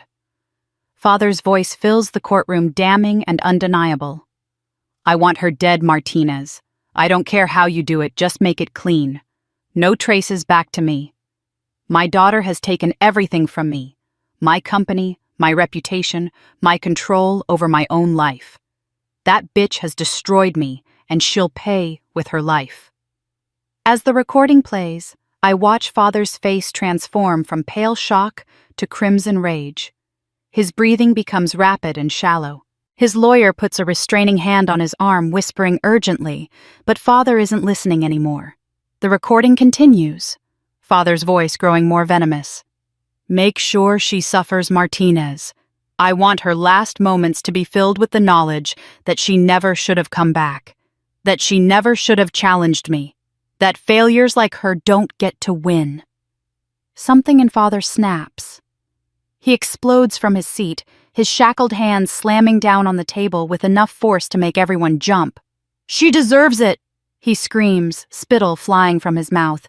She destroyed me. She took everything. His lawyer tries desperately to pull him back down, but father shoves him away with surprising strength for a man recovering from a heart attack. That ungrateful bitch stole my company. She humiliated me in front of everyone. She deserves to die for what she's done. The bailiffs rush forward, but father is already moving toward me, his eyes wild with a hatred so pure it's almost transcendent. He's shouting incoherently now, rage overriding any sense of self-preservation. You were always worthless, always a disappointment, always a failure. His voice echoes off the marble walls as 3 bailiffs tackle him, wrestling him to the ground. I should have finished you years ago. I should have killed you myself instead of paying someone else to do it. They pin him down, snapping additional handcuffs onto his wrists while he continues to thrash and scream. You'll never win. You hear me? Never. I'll destroy you if it's the last thing I do. You were a mistake from the day you were born. I should have drowned you when I had the chance. 2 more bailiffs join the struggle, and together they haul father to his feet, dragging him backward toward the holding cell. But even as they pull him away, he's still screaming, still hurling abuse, still confessing to attempted murder in front of a packed courtroom full of witnesses and recording devices. I hate you. I've always hated you. You should be dead. You should be... The door to the holding cell slams shut, cutting off his voice mid-sentence. The silence that follows is profound, broken only by the heavy breathing of the bailiffs and the frantic scribbling of court reporters documenting every word of father's meltdown. The judge clears his throat, his face pale. Let the record show that the defendant has just confessed to conspiracy to commit murder in open court. Given this outburst and the evidence presented, I'm revoking bail and ordering the defendant held without bond pending sentencing. This court is adjourned. The gavel comes down with finality. I sit frozen in my seat as the courtroom slowly empties, unable to process what just happened. My father, the man who once pushed me on swings, who taught me to ride a bike, who helped me with homework, just screamed his hatred for me in front of dozens of witnesses. Just confessed to trying to have me murdered. Just proved beyond any shadow of doubt that his rage was real and his intent was deadly. Jasmine is crying beside me, though, whether from relief or horror, I can't tell. Our lawyer leans over, speaking words I don't really hear about next steps and sentencing hearings and victim impact statements. We won. It's over. Father will spend the rest of his life in prison, and I'm finally truly safe from him. So why does victory taste like ashes? Eventually, Jasmine helps me stand and we make our way through the courthouse halls, surrounded by bodyguards past cameras and shouted questions and the flash of phones capturing this moment for posterity. Outside the courthouse steps are chaos, but through the crowd I spot a familiar black car idling at the curb. Evelyn sits in the back seat, visible through the open window. She looks even more fragile than she did at the talk show taping, her skin almost translucent, her eyes sunken. But she's here, having discharged herself from the hospital against medical advice once again. I slide into the car beside her and she takes my hand with fingers that feel like bird bones. "You did it, baby," she whispers. "Justice." "We did it," I correct, squeezing her hand gently. "I couldn't have survived any of this without you." She smiles, but there's profound sadness in it. Then she reaches into her purse and pulls out a sealed cream-colored envelope, the same one she tried to give me weeks ago. "There's one more thing you need to know." I take the envelope from Evelyn's trembling hands, my name written across the front in handwriting I don't recognize. Inside are official-looking documents, insurance policies, premium payment receipts, legal forms with signatures and notary seals. "Your mother came to see me 11 years ago," Evelyn says quietly, her voice barely audible over the sound of traffic outside the car. "A month before you were disowned. She found me through business connections, said she'd heard I helped young women in difficult situations. She was terrified, Monica, shaking so badly she could barely hold her teacup." I stare at the policy documents, my eyes catching on the date 11 years ago, exactly as Evelyn said. The month before my life fell apart. "She told me she knew something terrible was coming," Evelyn continues. "That your father was planning to force you into a marriage you didn't want, and she knew you'd refuse. She knew what he'd do when you did. She couldn't stop him, she'd tried before and paid dearly for it, but she could do this one thing." I flip through the pages, finding the policy details. $2 million in life insurance purchased with Margaret Johnson as the policy owner and Monica Johnson as the sole beneficiary. The first premium paid with a cashier's check, every subsequent payment documented with receipts spanning 11 years. "She sold her jewelry," Evelyn explains. "Pieces her own mother had given her, things that had been in her family for generations. Your father never noticed they were gone, he'd never paid attention to what she wore. She got enough to buy the policy and pay the first year's premiums. After that, she took a night shift cleaning office buildings. Told your father she was volunteering at church. She worked from midnight to 4 in the morning, then came home and pretended she'd been asleep the whole time." My hands shake so badly, the papers rustle. For 11 years. For 11 years. She paid every premium on time, never missed one, even when the work destroyed her body and the exhaustion nearly killed her. Because this was the only way she could protect you. The only way she could make sure you'd survive, even if she couldn't save you from what was coming. There's another document in the envelope, a letter written in Mother's careful script on cream-colored stationery. My vision blurs with tears as I begin to read. "My darling Monica, if you're reading this, I'm gone. I'm sorry I couldn't be stronger while I lived. I'm sorry I couldn't stand up to your father when it mattered. I'm sorry I let him hurt you, hurt both my daughters, hurt me. I failed you in every way a mother can fail, and I will carry that shame to whatever comes after this life. But I could do this. I could work those night shifts when my bones ached and my heart was giving out. I could make sure you'd be okay even if I failed you in every other way. This money is yours, bought with the only things I truly owned, my mother's jewelry and my labor. Use it however you need. Build something beautiful. Build something I never had the courage to build. You were never my failure, Monica. You were always my greatest pride. You were the one who stood up when I couldn't. You were the one who chose freedom over comfort, truth over lies. You became everything I wished I could be. And even when I couldn't show it, even when I had to pretend otherwise to keep us both alive, I believed in you. Every single day I believed in you. I love you, my brave girl. I'm sorry I couldn't say it when it mattered. I'm sorry for everything I couldn't do. But please know, this you were loved. You are loved. And you always will be. Build something beautiful with this, Monica. Make my suffering mean something. Turn my silence into your voice. Love always and forever, Mama. I can't see through my tears anymore. The letter falls into my lap as I collapse against Evelyn, sobbing for the mother who worked herself to death to protect me, who paid for my future with her jewelry and her health and her midnight hours, who couldn't save me from the exile, but could ensure I'd survive it. She died 2 weeks ago, Evelyn says softly, stroking my hair like I'm a child. The insurance company contacted me because I was listed as the executor.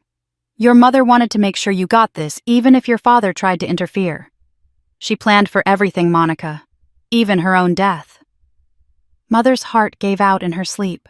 She never woke up to see father arrested, never saw justice served, never got to witness my victory. But maybe she didn't need to. Maybe she'd already won her own battle by making sure I could fight mine. 6 months later, Jasmine and I stand outside a renovated building in downtown Atlanta.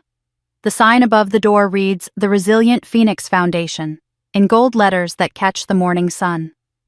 Inside, we've created what Mother never had, a sanctuary for women escaping domestic violence, a place that provides legal support, job training, temporary housing, and counseling. Everything a woman needs to build a new life when her old one has been destroyed. We funded it with Mother's life insurance money, every dollar of it going toward the foundation. Evelyn contributed additional capital and serves on our board despite her declining health. Jasmine left Darius, that divorce is still pending, and threw herself into this work with a passion I never knew she had. She says it's her way of honoring both the mother who suffered and the sister she almost lost. The opening ceremony brings together survivors, advocates, donors, and media. The room buzzes with energy and hope, emotions I never thought I'd associate with my family's legacy. Evelyn sits in the front row wrapped in a blanket, despite the warm Atlanta summer, her face gaunt, but her eyes bright. Beside her, Jasmine holds her infant daughter Margaret, named after our mother, who sleeps peacefully through the noise. On the wall behind the podium hangs a photograph of Mother taken when she was young and happy, before Father destroyed that light in her eyes. Below it, a plaque reads, "In memory of Margaret Johnson, who fought in silence so others could speak." I step up to the podium, looking out at the faces gathered here. Some are women we've already helped. Others are volunteers and supporters. Still others are people who simply heard our story and wanted to witness this moment. They're all here because they understand that trauma doesn't have to be the end of the story. It can be the beginning of something transformative. My mother spent most of her life trapped in an abusive marriage. I begin, my voice steady despite the emotion threatening to overwhelm me. She endured physical violence, financial control, emotional manipulation, and isolation from everyone who might have helped her escape. To the outside world, she looked complicit in her husband's cruelty. But the truth was more complex. She was a woman making impossible choices in an impossible situation, trying to protect her daughters the only ways she knew how. I pause, letting my eyes find Jasmine, then Evelyn, then the photo of Mother. They tried to break us. My father, the system that failed to protect my mother, the society that taught us to keep family secrets no matter the cost. They tried to erase me, silence her, destroy any evidence that their perfect image was built on violence and lies. But we're still here. My mother kept me alive through her sacrifice. My sister found the courage to choose truth over comfort. And together we're building something they never could, a legacy of love, not fear. The audience applauses, but I'm not finished. This foundation exists because my mother worked midnight shifts for 11 years to buy me a future. It exists because she turned her suffering into purpose, her silence into our voice. Every woman who walks through these doors will find what my mother never had: options, resources, a community that believes her and supports her. They'll find proof that they're not alone, that survival is possible, that they can build lives beyond the trauma. I look directly at Mother's photograph, speaking to her as much as to the room. Mama, I hope wherever you are you can see this. I hope you know that your sacrifice wasn't in vain. You gave me life twice, once when you bore me, and once when you bought me a future with everything you had. I promise you I've built something beautiful with it. We've built something beautiful. The ceremony continues with speeches from survivors and advocates, with tours of our facilities and explanations of our programs. But later, when the crowd has thinned and the sun is setting over Atlanta, I stand alone in the room with Mother's photograph. "They called me a failure," I whisper to her image. "Your husband, their family, everyone who watched me get thrown out that night. They said I'd never amount to anything. But I became everything they feared, and everything I needed to be. I became strong enough to survive without them, successful enough to threaten their lies, brave enough to demand justice, and compassionate enough to turn their cruelty into purpose." I touch the frame gently, feeling the weight of everything that's brought me to this moment. And that's the real power, Mama. Not what they took from me, but what I built because they did. And that's where my story ends, or perhaps where it truly begins. 10 years ago, I walked out of my family's house with nothing but a suitcase and my mother's Bible. I slept in my car, worked double shifts at a diner, and wondered if I'd ever be more than the failure they said I was. Today, I run a billion-dollar investment firm and a foundation that's helped hundreds of women escape the same kind of abuse my mother endured. My father is in prison where he belongs. My sister and I have rebuilt our relationship on honesty instead of rivalry, and my mother's sacrifice became the seed that grew into something she never got to see, but always believed was possible. This journey taught me that family isn't always about blood. It's about the people who believe in you when you can't believe in yourself. It's about Evelyn, who saw potential in a broken waitress and invested everything to help her rise. It's about Jasmine, who chose courage over comfort and sister over father. It's about my mother, who worked in silence so I could speak, who suffered so I could survive, who gave everything she had to ensure I'd have a chance at everything she never did. But here's what I want you to understand, especially if you're watching this and seeing pieces of your own story reflected in mine. Abuse thrives in silence. Control depends on isolation. Toxic families survive by convincing you that you're the problem, that you're too weak to make it on your own, that leaving would be worse than staying. They're lying. I'm living proof that you can lose everything and still build something beautiful, that you can be discarded by the people who were supposed to love you, and find real love with people who choose you. That rock bottom isn't the end, it's just the foundation for everything you're about to become. If my story resonated with you, if you've faced family betrayal or domestic violence or the pain of being cast out by people who should have protected you, I want to hear from you. Drop a comment below, telling me what part of this journey hit closest to home. Was it the moment I discovered my mother's letters? The revelation about Jasmine's true parentage, the confrontation with my father in court? Or maybe it was something else entirely, some small detail that reminded you of your own battle. Your story matters. Your survival matters. And sharing it might be exactly what someone else needs to hear today. And if you found value in this story, if it moved you or inspired you or made you think differently about family and forgiveness and the power of choosing yourself, please subscribe to this channel. Hit that subscribe button and turn on notifications so you never miss another story.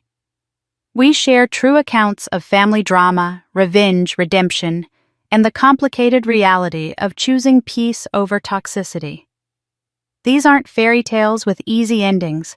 They're real stories about real people who survived real trauma and came out stronger on the other side. Share this video with someone who needs to hear it. Someone who's struggling with a toxic family situation. Someone who's been told they're not enough. Someone who needs to know that leaving is possible, that survival is possible, that building something beautiful from the ruins of what destroyed you is absolutely, completely possible. Because that's what we do here. We tell the stories that prove you're not alone, that your pain is valid, and that your future is still unwritten, no matter what your past looks like. Thank you for being here. Thank you for listening. And remember, they called me a failure, but I became everything they feared and everything I needed to be. You can too.